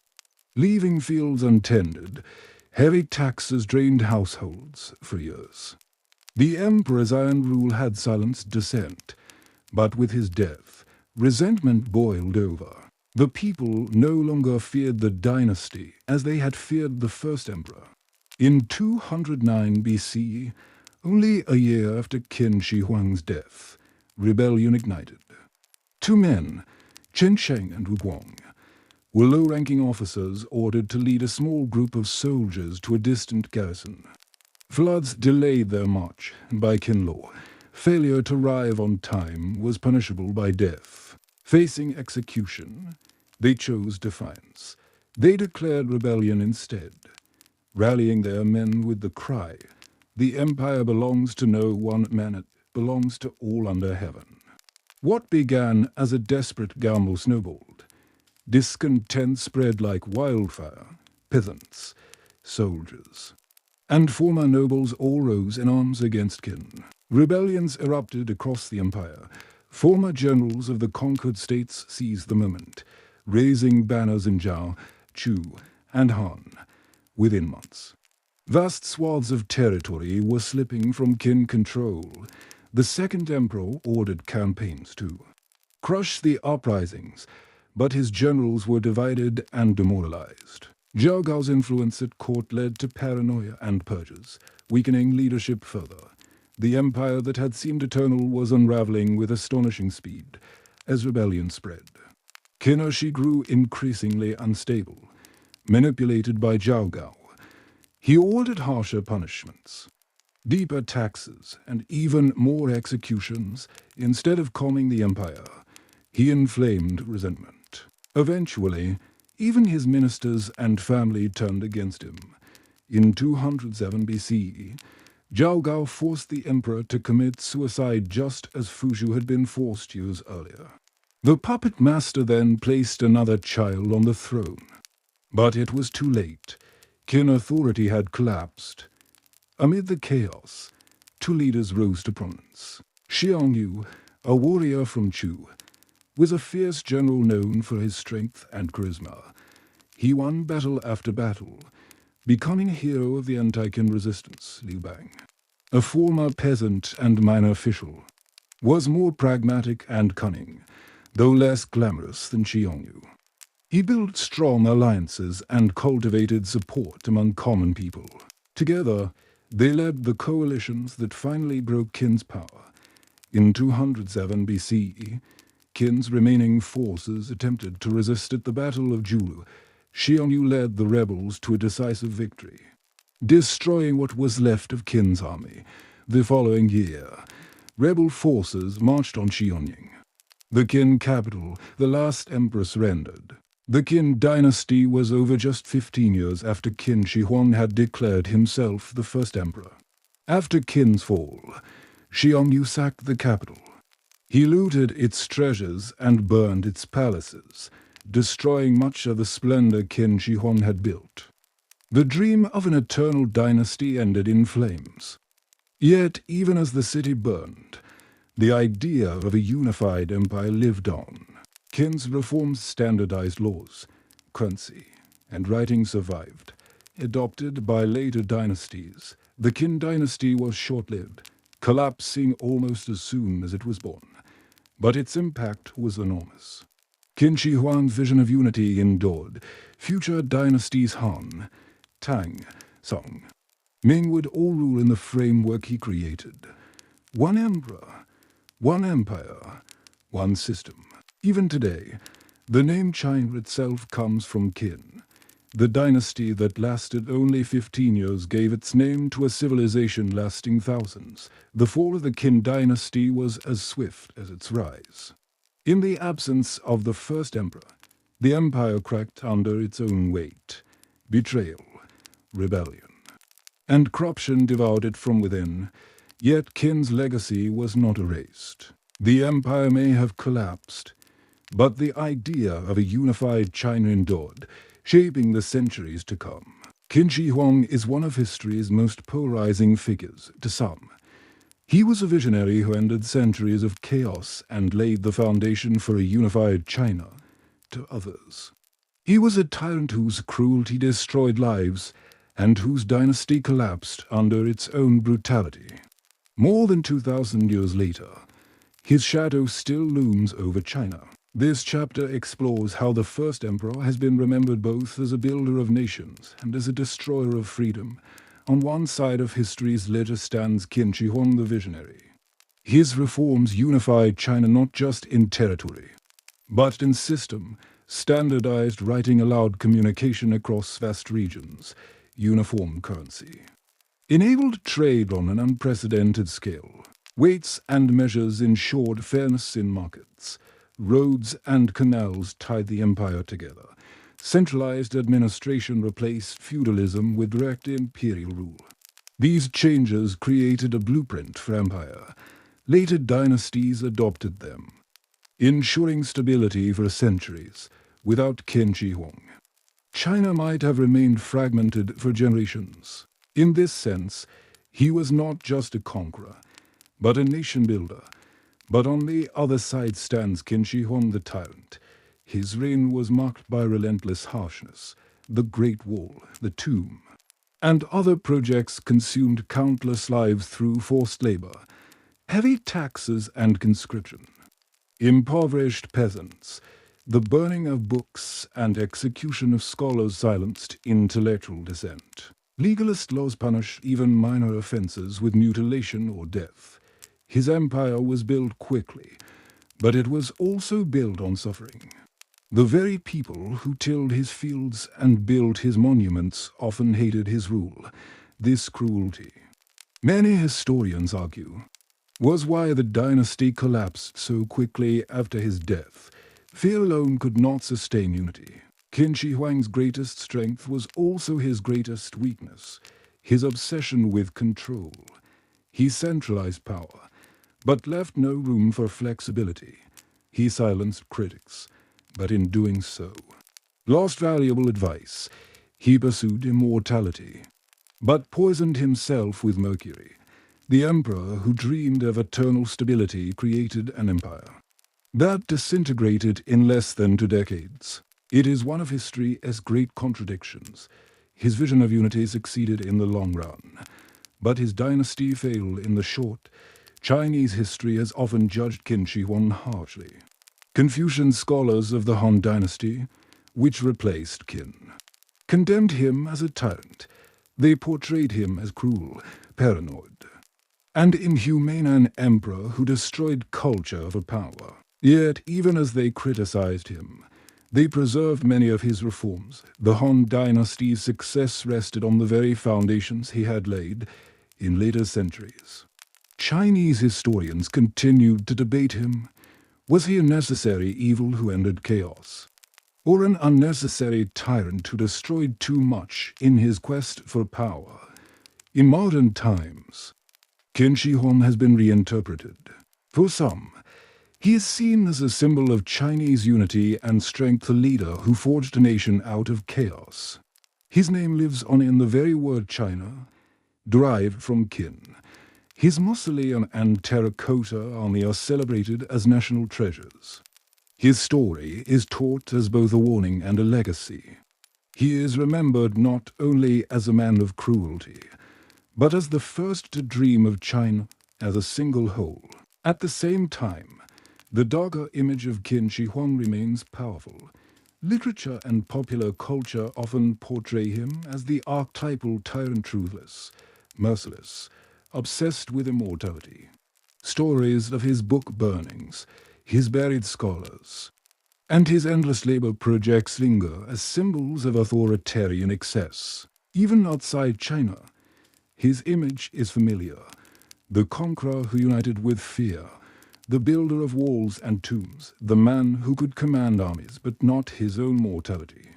Perhaps Qin Shi Huang endures in memory because he reflects both sides of human ambition. His vision shows our capacity to dream beyond borders and build lasting systems. His tyranny shows our tendency to sacrifice humanity for power. His search for immortality shows our fear of death, shared across all ages. He was not a simple villain, nor a simple hero. He was both a man whose brilliance and brutality were inseparable. In the end, Qin Shi Huang's true legacy is not the dynasty that bore his name, but the civilization that followed. The Han, Tang, Song, and Ming dynasties all ruled in the shadow of his reforms. The idea of a centralized empire became China's political destiny.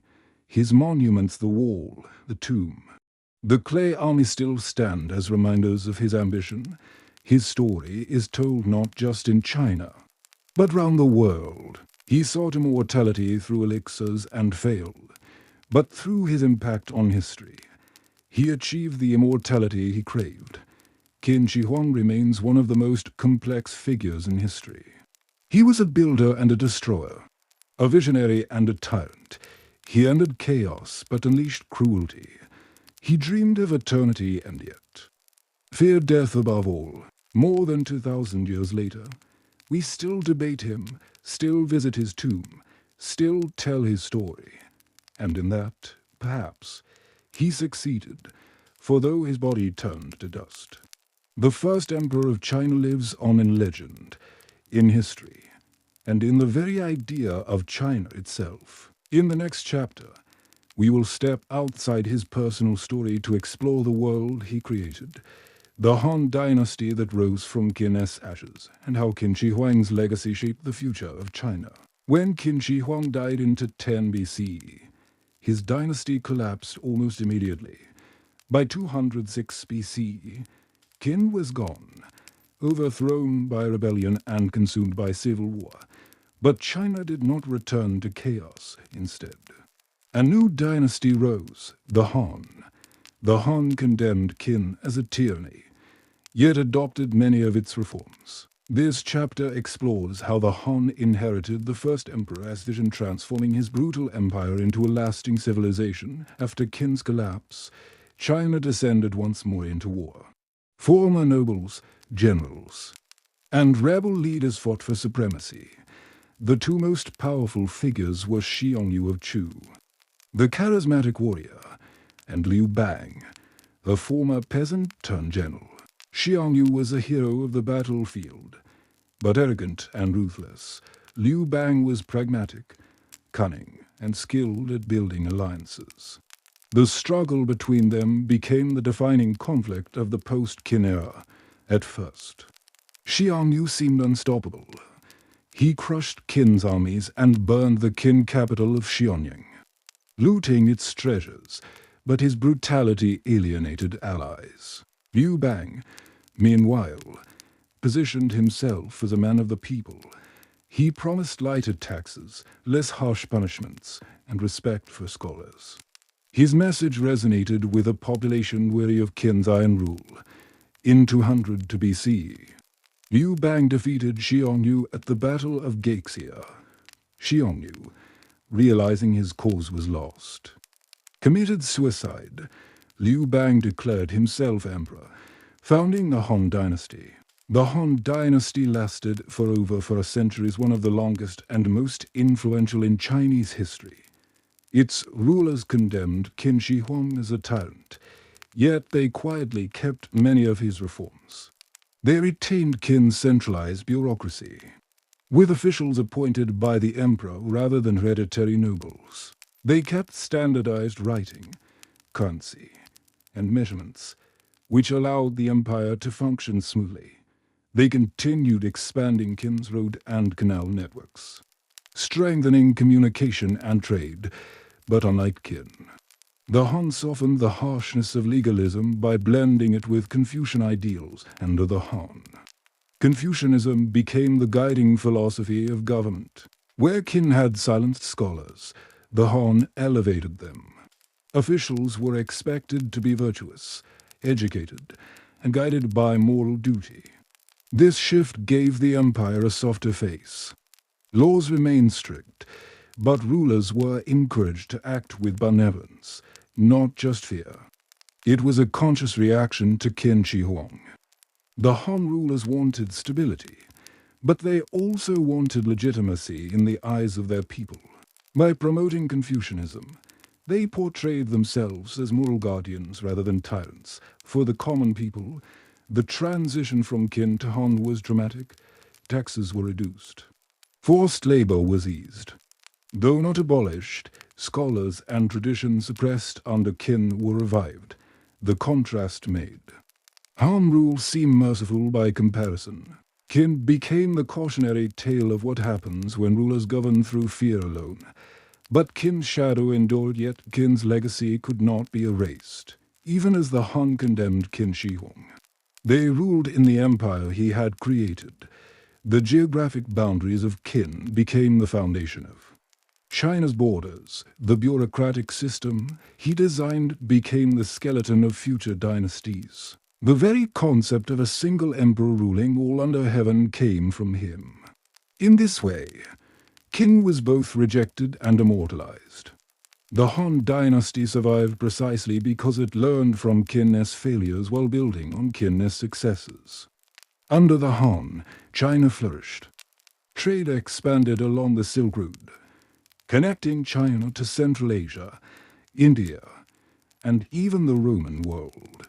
Inventions like paper revolutionized record-keeping. Population grew, culture thrived, and China became a superpower of the ancient world. None of this would have been possible without Qin's foundation. The first emperor had created the framework. The Han filled it with life throughout the Han dynasty. Scholars used Qin as a warning to rulers. Qin Shi Huang was portrayed as a despot whose cruelty doomed his dynasty. The message was clear: an empire built only on fear cannot last. This narrative shaped Chinese political philosophy for centuries. Even as rulers admired Qin's achievements, they feared repeating his mistakes. The greatest inheritance of Qin, carried forward by the Han, was the idea of China as one civilization. Before Qin, China was a patchwork of rival states. After Qin, it was one nation, sometimes fractured, sometimes united, but always imagined as a single whole. This idea outlived both Qin and Han. It became the enduring identity of China itself. So how should we understand Qin Shi Huang's legacy through the lens of the Han? Without him, there might never have been a unified China. Because of him, his dynasty collapsed in only 15 years. Yet because of his vision, the Han dynasty could rise and thrive for centuries.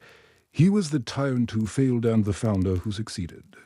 The Qin dynasty fell quickly, but the empire it created lived on.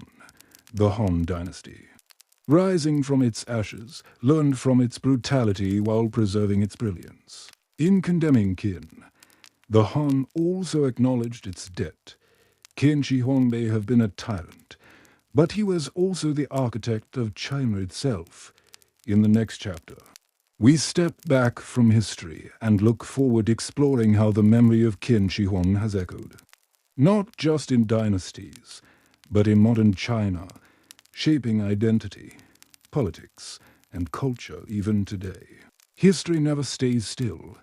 Over 2,000 years after Qin Shi Huang's death, his image continues to evolve. To ancient scholars, he was a tyrant. To modern China, he is often remembered as a visionary. Across the world, he has become a symbol of ambition, unity, and fear. This chapter explores how the first emperor lives on in memory, reviled, celebrated, and endlessly debated. The first narratives about Qin Shi Huang were shaped by the Han dynasty, which replaced Qin. Han scholars, eager to legitimize their own rule, painted him as a cruel despot. They describe his book burnings, his executions of scholars, and the suffering caused by his massive projects. They emphasize the short lifespan of his dynasty as proof that tyranny fails. For centuries, this judgment dominated Chinese history. Qin Shi Huang was remembered as a warning, not a model. Yet later dynasties began to see him differently. The Tang dynasty, during China's golden age, looked back at Qin's unification as the foundation of the empire they now enjoyed. The Ming dynasty, which built much of the Great Wall we see today, admired his vision of defending China's northern frontier.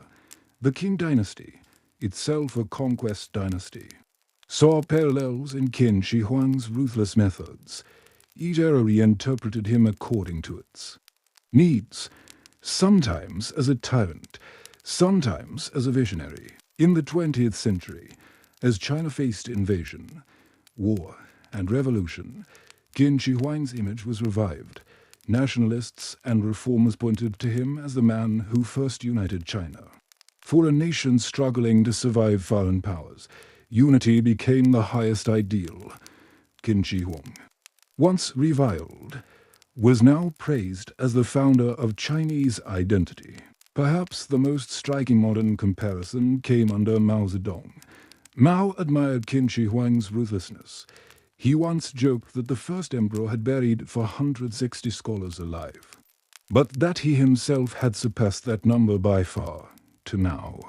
Qin Shi Huang represented the will to transform society at any cost, where Han scholars had seen tyranny, Mao saw strength. This reinterpretation shocked some, but it cemented Qin Shi Huang as a figure of enduring relevance to Chinese politics.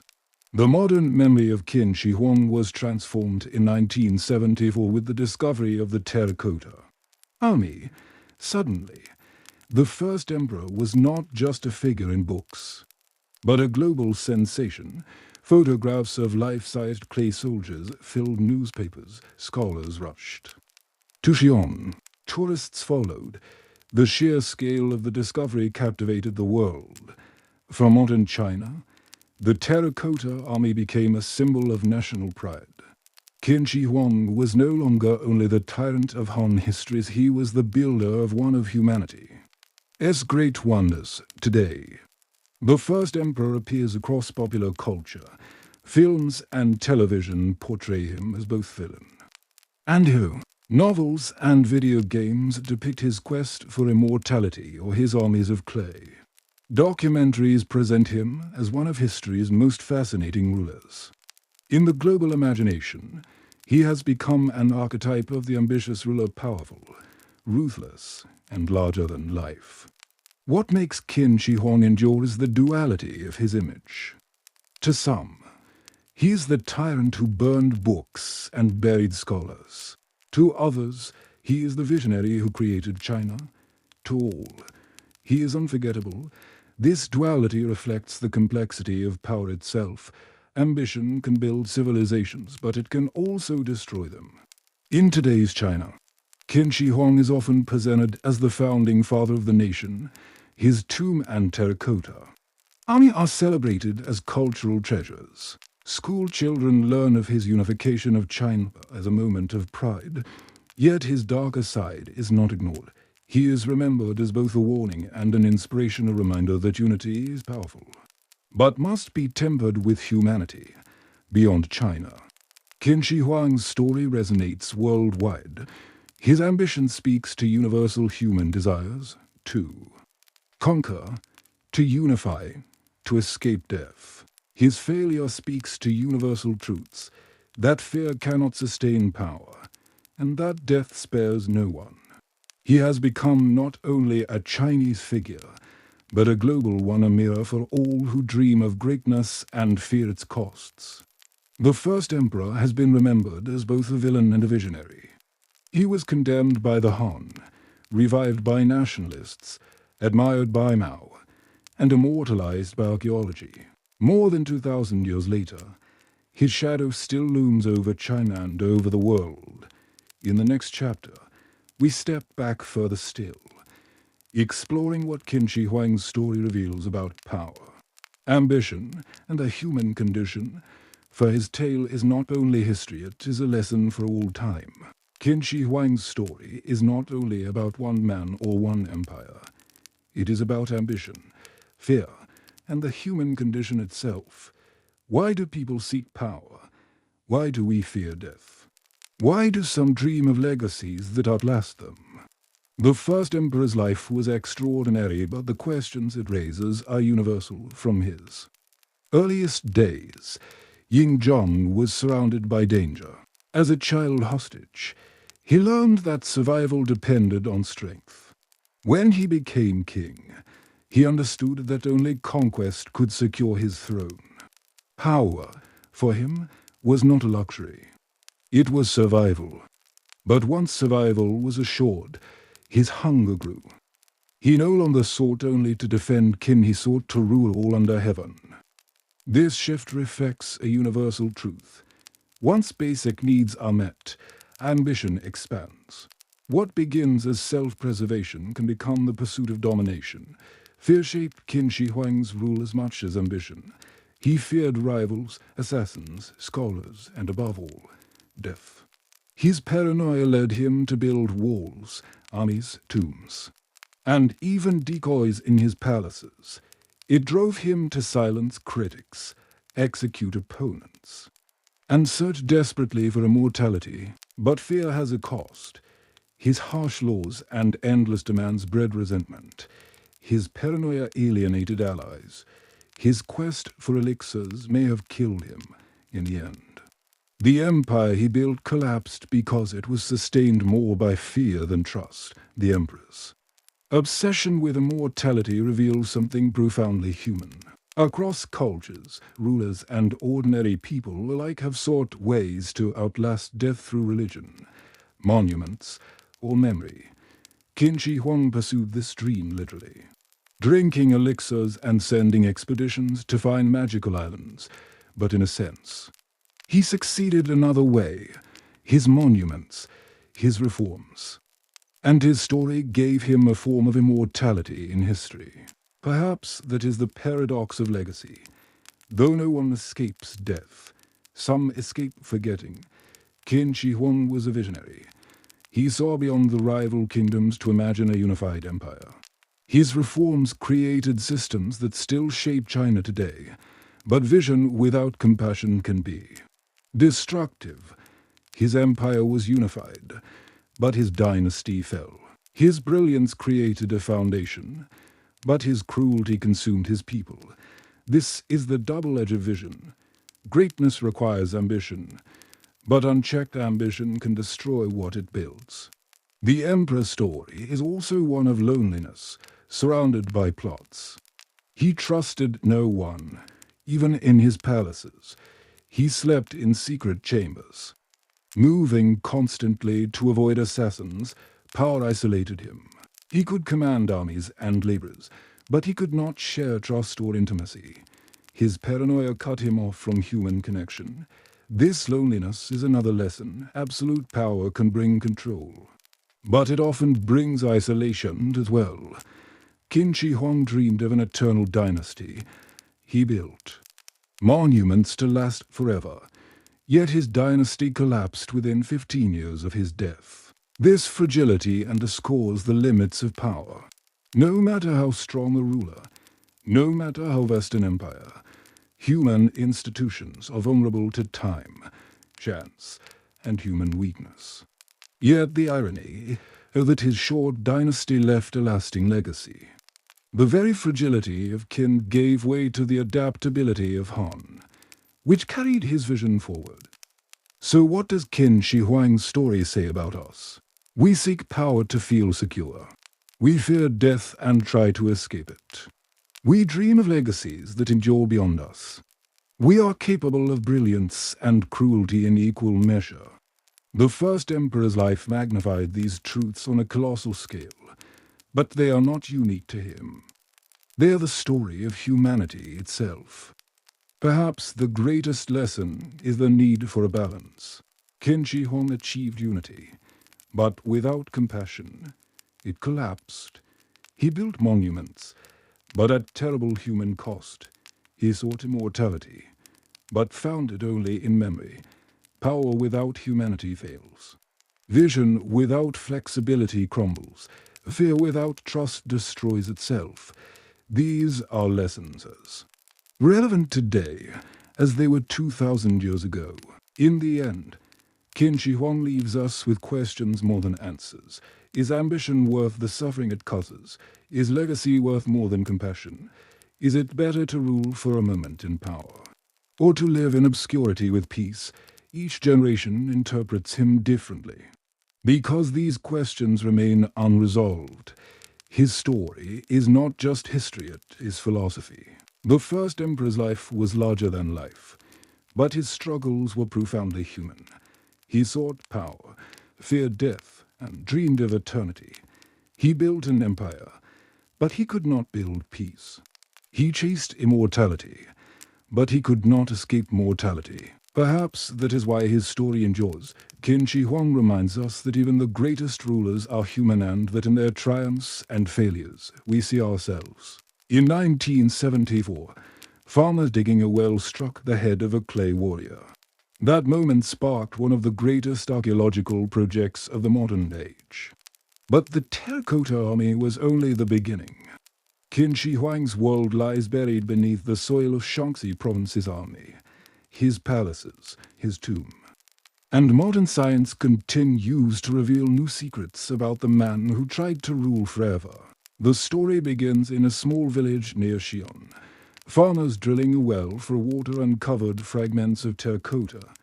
When archaeologists arrived, they realized they were standing on a site unlike anything ever seen, thousands of life-sized warriors buried in formation. News spread quickly. The Terracotta Army became an international sensation. But even then, it was only the tip of the iceberg. Excavations revealed that the warriors were arranged in massive pits, each one representing a different part of the Imperial Army. Pit 1, the largest, held rows of infantry in battle formation. Pit 2 contained cavalry, chariots, and more specialized troops. Pit 3 appeared to be the command center, with generals and officers. Together, they formed an underground army mirroring Qin's real forces, proof of how deeply the emperor believed he would continue ruling in death. Each figure was unique, crafted with individual features. This astonished scholars. Mass production had been used, but artistry ensured no two were identical. Excavations continue to this day, and new finds keep emerging. Archers, musicians, acrobats, even exotic animals have been unearthed. The complex was more than just military, it was a miniature empire underground. Recent digs have revealed weapons preserved with advanced chemical treatments that resisted rust. Some of these techniques were lost for centuries, only rediscovered by modern science. The Terracotta Army is not just a work of art, it is a technological marvel. The greatest mystery, however, remains untouched. The central burial chamber of Qin Shi Huang himself. Ground-penetrating radar and other surveys suggest a vast complex beneath the mound. Anomalies, hinted walls, chambers, and perhaps even flowing substances, possibly mercury. But the chamber has not been opened. Archaeologists fear that exposure to air could destroy fragile artifacts instantly, as happened with the paint on many terracotta figures. For now, the emperor still keeps his secrets. One of the most fascinating modern discoveries came from soil testing. Researchers found extremely high levels of mercury around the tomb mound. This aligns with ancient accounts that described rivers of mercury flowing within the tomb. It suggests that Qin Shi Huang's obsession with alchemy extended even into death, creating a symbolic underground landscape of rivers and seas. But it also means that opening the tomb could be dangerous, not just for artifacts but for human health. Modern archaeology faces a dilemma: how to uncover the tomb without destroying it. Advances in 3D scanning, chemical analysis, and remote sensing allow researchers to study the site without breaking into the chamber. Robots and drones are being tested for possible exploration in the future. But many experts argue for patience. Technology may not yet be ready to preserve what lies inside. For now, the emperor rests undisturbed, awaiting a time when science can match his ambition, despite the unopened tomb. Archaeology has already taught us much about Qin Shi Huang's world, the scale of his resources, mobilizing hundreds of thousands for his projects, the sophistication of his workshops, blending mass production with individuality, the artistry of his craftsmen, capable of creating lifelike soldiers, horses, and weapons, the depth of his vision, imagining not just a burial but an eternal empire underground. These discoveries bring us closer to understanding both the brilliance and the obsession of the first emperor. The Terracotta Army is now recognized as one of the great wonders of the world. Millions visit each year, gazing at the silent soldiers. The site has become a UNESCO World Heritage Landmark and a symbol of China's ancient civilization for the global public. The discovery transformed Qin Shi Huang from a distant historical figure into a household name. His tomb and army became icons of human history, alongside the pyramids of Egypt and the ruins of Rome. But the mystery of the unopened tomb raises difficult questions. Should archaeologists break in, knowing treasures could be lost, or should they wait for future technology? Some argue that leaving the tomb untouched respects the wishes of the dead. Others say knowledge belongs to humanity and should be uncovered. This debate reflects the tension between curiosity and preservation. Qin Shi Huang's tomb is not just a scientific puzzle, it is an ethical one. For now, the tomb remains sealed. It is one of the last great archaeological mysteries, waiting beneath the earth, perhaps in a century. Science will unlock it safely. Perhaps it will remain untouched forever. Either way, it continues to fascinate, reminding us that some secrets endure beyond time. The archaeology of Qin Shi Huang's world has revealed wonders, armies of clay, weapons of bronze, and traces of rivers of mercury. Yet the heart of his tomb remains untouched, holding secrets beyond imagination. Perhaps that is how the first emperor wanted it. He built his tomb as a fortress of eternity, and more than 2,000 years later, it still stands sealed. In the next chapter, we'll step back once more, not into the soul, but into the stories. We'll explore the myths, legends, and cultural echoes that have surrounded Qin Shi Huang, turning history into legend and legend into memory. History gives us facts, but myths give us meaning. Over the centuries, Qin Shi Huang has become more than an emperor. He has become a figure of legend haunted by assassins, chasing immortality, ruling armies of clay, and sealing himself in a tomb of wonders. This chapter explores how the first emperor was transformed by myth and folklore, blurring the line between man and legend. Perhaps the enduring enduring myth of Qin Shi Huang is his quest for eternal life. Alchemists promised him elixirs. Explorers spoke of magical islands where immortals lived. Legends say that he never truly died, that he still wanders the earth, hidden by his underground tomb, waiting for the day to rise again. In Chinese folklore, stories spread of a restless emperor searching the seas, appearing as a shadow on distant shores, or lingering as a spirit bound to his unfulfilled dream of immortality. This myth speaks to the universal human desire to escape death, and the tragedy of those who pursue it too far. Another powerful legend is the story of Qin Shi Huang burying scholars alive. Han Dynasty historians claimed he executed hundreds of Confucian scholars to silence opposition. The image became iconic, the tyrant who burned books and buried the learned, trying to erase the past so only his rule remained. Though historians debate the literal truth, some suggest the story was exaggerated by the Han. The myth stuck. It became a cautionary tale about the dangers of censorship and absolute power. The tale of the rivers of mercury inside his tomb has also become legend to many. It symbolizes both his ambition and his madness. Poets and storytellers imagined glittering underground palaces with silver waterfalls and mercury rivers reflecting starlight. Others saw it as a poisoned dream, a symbol of how the emperor's obsession with immortality turned into death itself. This legend endures not only because of ancient texts, but also because science has found traces of mercury around the tomb. Blurring the line between myth and fact, stories of attempted assassinations became part of Qin Shi Huang's mythos. The tale of Jink, who lunged at the emperor with a hidden dagger, is retold as a drama of courage and fate. In some versions, Jink nearly succeeded, with the emperor only surviving by chance. In others, The struggle becomes symbolic, the low man of principle facing the tyrant of 10,000 troops. These tales shaped Qin Shi Huang's image as a ruler so feared that men were willing to risk everything to kill him. They added to his aura of paranoia, painting him as a man constantly hunted by shadows. Long before archaeology confirmed their existence, stories circulated about armies buried with the emperor. Some said they were real soldiers entombed alive, turned to clay by divine wrath. Others said they were spirits bound to serve him forever.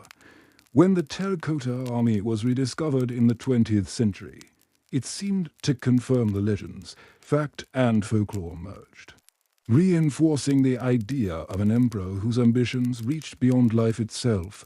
Another legend claims that Qin Shi Huang's tomb is cursed, that anyone who dares to open it will unleash disaster. This belief is tied to stories of traps, rivers of poison, and the wrath of the emperor's spirit for many. It explains why the tomb has never been opened. Some whisper that the curse itself has protected it for 2,000 years, while scholars may dismiss the curse. The idea persists, feeding the tomb's aura of mystery. Beyond traditional folklore, the first emperor has appeared in plays, operas, novels, and films. In traditional Chinese opera, he is portrayed as both majestic and cruel. In modern literature, he appears as a tyrant chasing immortality or as a tragic figure undone by his own fears. In films and television, he is sometimes the villain, sometimes the visionary. Globally, he has become a character larger than life, a symbol of the extremes of ambition and the price of power. What makes Qin Shi Huang fascinating is how inseparable the man and the myth have become. Did he really bury scholars alive? Or was it home propaganda? Did his tomb truly contain rivers of mercury? Or was it exaggeration? Did he die from poison or simply from illness? The line between fact and legend blurs, but in the end, the myth may matter as much as the history. For myths are how people remember. Why has Qin Shi Huang become such a legendary figure? Because his life already contained the elements of myth: conquest, ambition, fear, and death. His projects were so vast, his ambitions so extreme, that they naturally invited storytelling. He was not a small man in history. He was a giant, and giants always cast shadows that turn into legends. Over 2,000 years after his death, Qin Shi Huang is as much a legend as he is a man. He is the emperor who burned books, buried scholars, built armies of clay, and filled his tomb with rivers of mercury.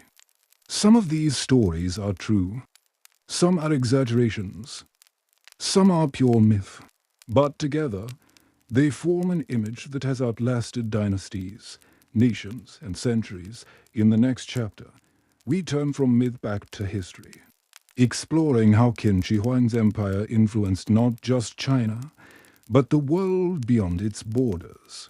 Qin Shi Huang ruled a land that seemed distant from the rest of the ancient world. Yet his empire did not exist in isolation. Trade routes, cultural exchanges, and the sheer scale of his ambition linked China to civilizations far beyond its borders. This chapter explores the global echoes of the first emperor, how his empire connected East and West, and how his legacy still resonates worldwide. When Qin Shi Huang unified China, the world was undergoing great changes. In the Mediterranean, Rome was rising, expanding from a republic into an empire. In India, the Maurya Empire under Ashoka was spreading Buddhism and political centralization. In the Middle East, the Seleucid Empire controlled lands once ruled by Alexander the Great. Though far apart, these civilizations shared a common challenge: how to rule vast territories, diverse peoples, and complex economies. Qin Shi Huang's unification of China was part of this broader global movement of empire building. Though the Silk Road would flourish under the Han, its roots were laid in the Qin era by stabilizing northern and western China. Qin opened pathways towards Central Asia. Traders began moving goods, trade, horses, textiles along routes that would eventually link China to India, Persia, and Rome. Qin Shi Huang may never have seen the Mediterranean. But the systems he created, roads, coins. Centralized authority helped make long-distance trade possible. His empire was the starting point of one of history's greatest networks of exchange. The first emperor's reforms paralleled innovations elsewhere. Like Rome, Qin created a bureaucratic empire, replacing local aristocracies with centralized officials, like Ashoka in India. Qin used monumental inscriptions and decrees to unify diverse peoples, like Alexander's successors.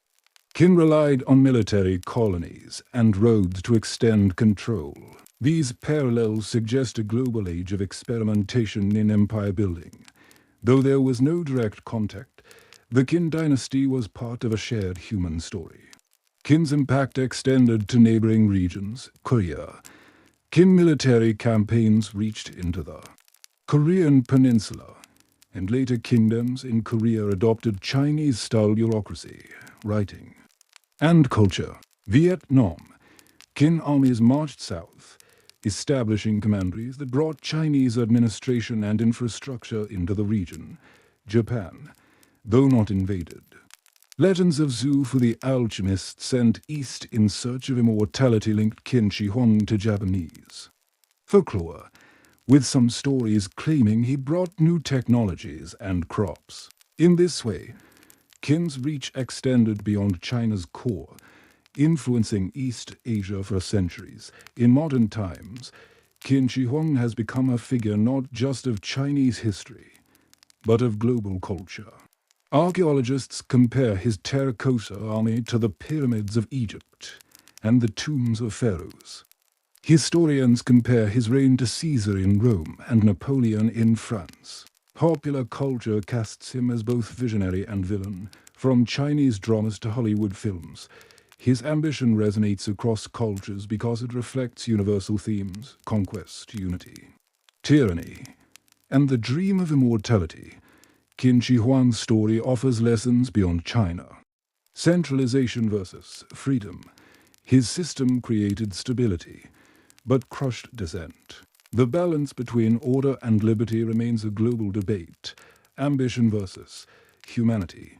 His vision built wonders, but at immense human cost. Modern states still wrestle with how much sacrifice is justified for progress. Mortality versus legacy. His quest for immortality failed in life, but succeeded in memory, a reminder of how power fades, but stories endure. These lessons speak not only to China, but to all civilizations. Perhaps the most global echo of Qin Shi Huang is linguistic. The very word China is believed to derive from Qin. Through trade routes and travelers, the name of his dynasty spread westward to Indians, Persians, and later Europeans. Qin became the name of the land itself. In this way, the first emperor gave his name not only to a dynasty, but to an entire civilization recognized around the world. Today, Qin Shi Huang's legacy is invoked in global politics. His tomb and army are major symbols of Chinese culture presented to the world. State visits often include trips to Xi'an, showcasing the terracotta warriors as emblems of China's ancient greatness. In this sense, Qin Shi Huang continues to serve as a diplomat across centuries, representing China to the globe. Though he ruled only China, Qin Shi Huang has become a universal figure, a symbol of ambition without borders. His story is studied in classrooms from Beijing to Berlin, from Delhi to New York. He belongs to world history, not just Chinese history.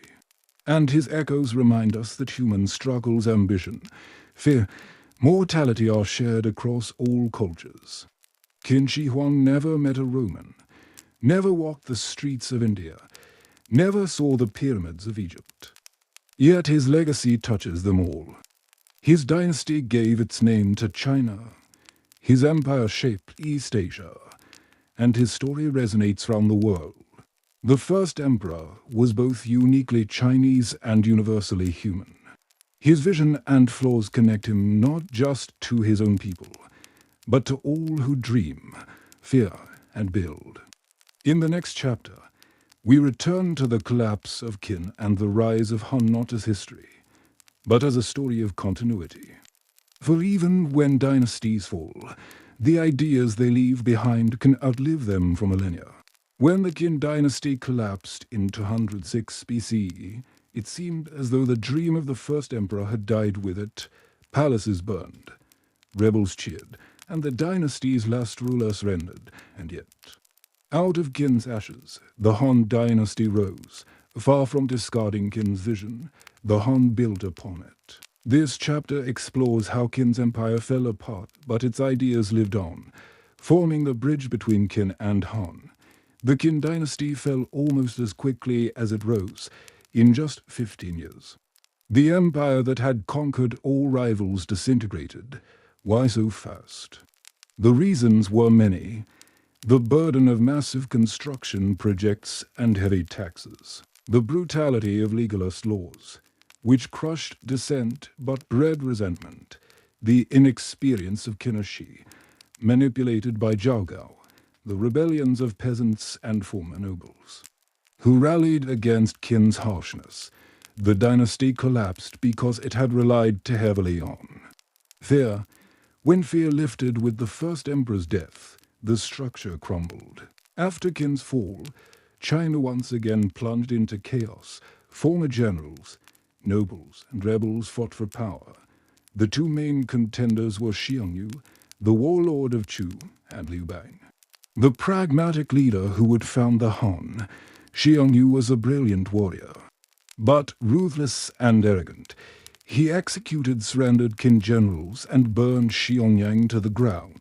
Liu Bang presented himself as merciful and practical, winning popular support by easing Qin's harsh policies. The conflict between them became known as the Chu-Han contention, even amid war.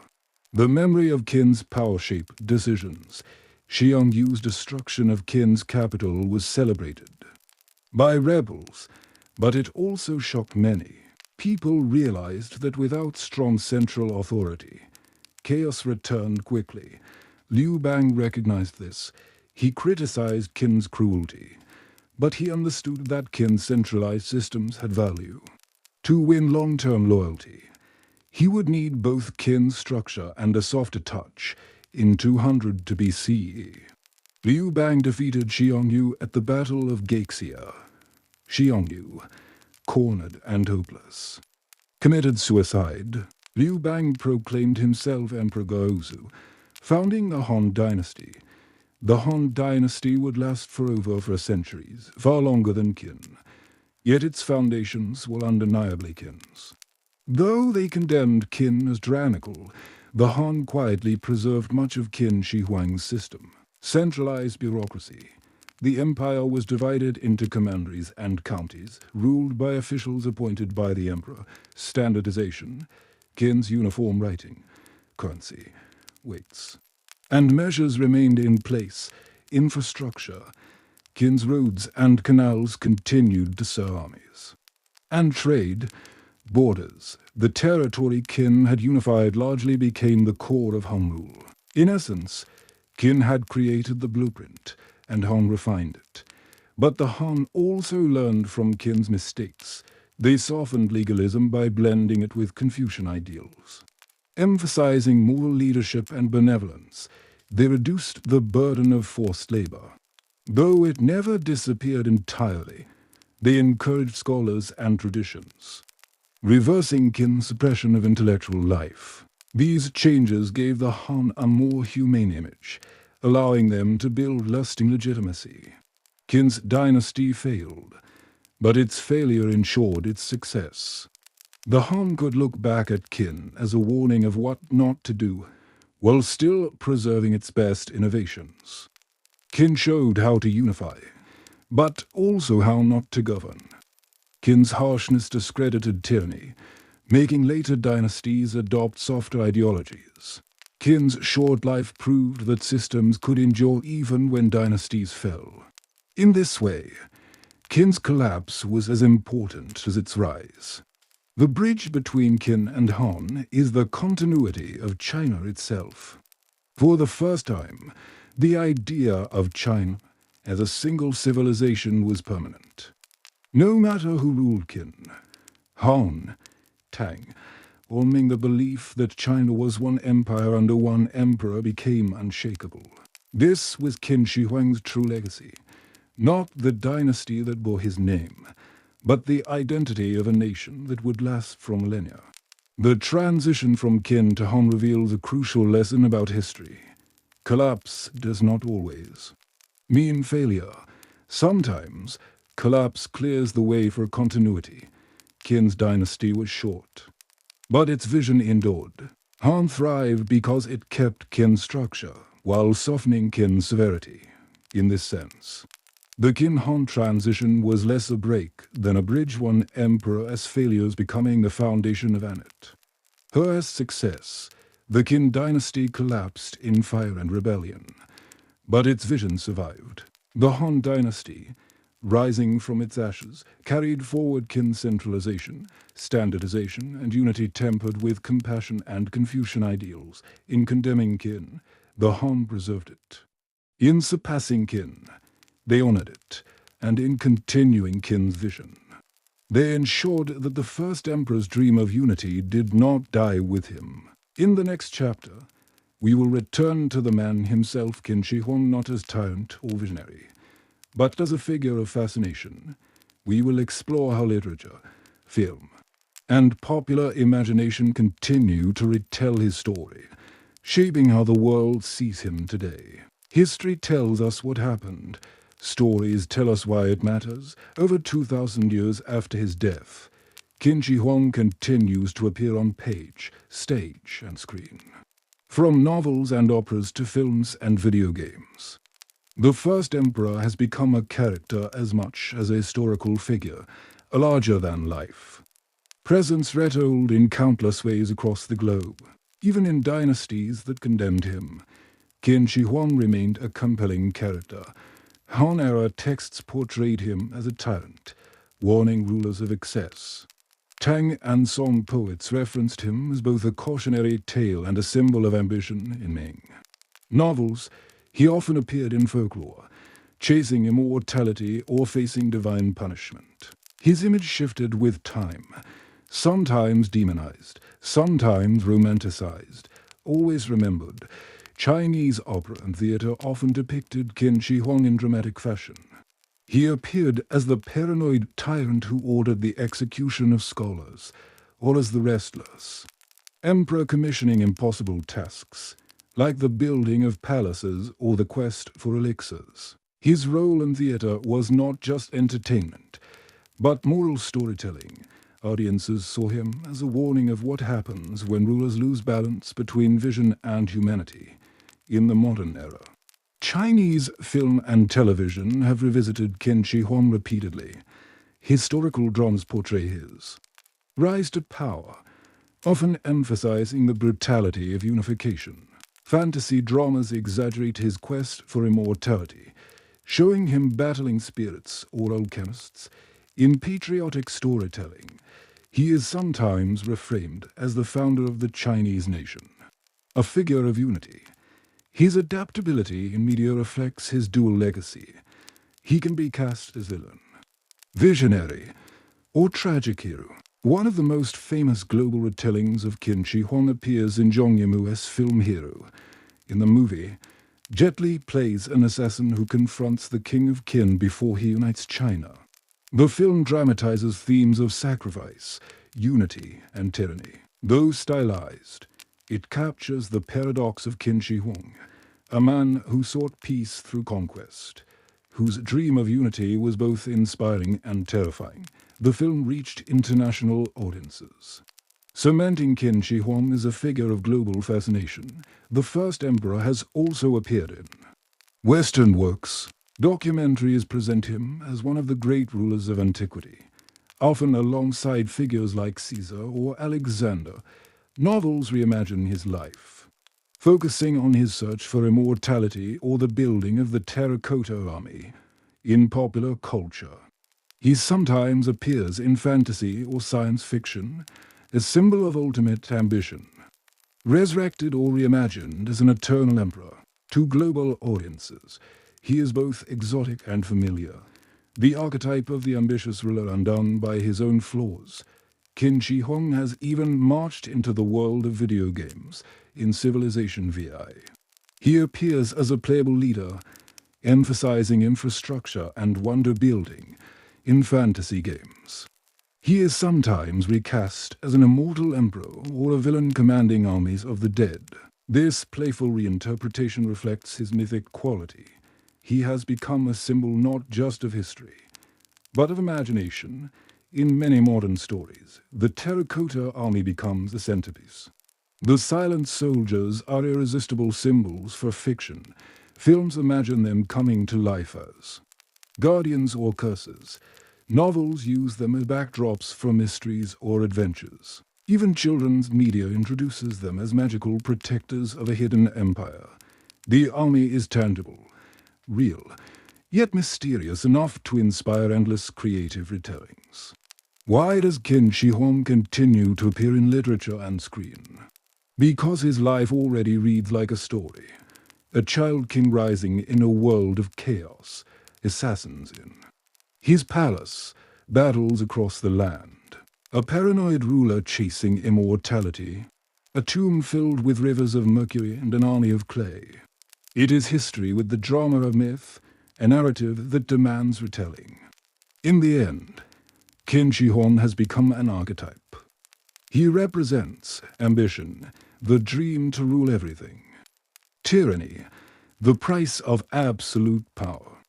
Mortality, the futility of escaping death. Legacy, the paradox of short reign, long memory. Storytellers return to him because he embodies the eternal questions of leadership and humanity, from Chinese opera to Hollywood films, from novels to video games. Qin Shi Huang lives on as a character as much as a king. He can be cast as villain, visionary, or tragic hero, but he is never forgotten. The first emperor's story endures because it is more than history. It is drama, myth, and universal human truth. In the next chapter, we draw near the end of our journey reflecting on what Qin Shi Huang's life and legacy mean for U.S. today, and why his story continues to speak across millennia. 2,000 years ago, Qin Shi Huang walked the earth as a man. Today, he walks through history as a legend. His dynasty was brief, his reign controversial, but his vision reshaped a civilization.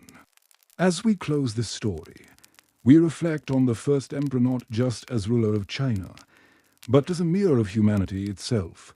The paradox of Qin Shi Huang, his legacy, is defined by contradiction. He unified China, but his dynasty collapsed in 15 years. He built roads, walls, and armies, but at immense human cost. He sought immortality, but died young from the very elixirs meant to preserve him. He is remembered as both tyrant and visionary, destroyer and founder. This paradox is why his story endures. He embodies both the brilliance and the danger of absolute ambition. Before Qin Shi Huang, China was a patchwork of warring states. His conquests ended centuries of conflict and created the framework of a single nation. That vision survived every dynasty that followed.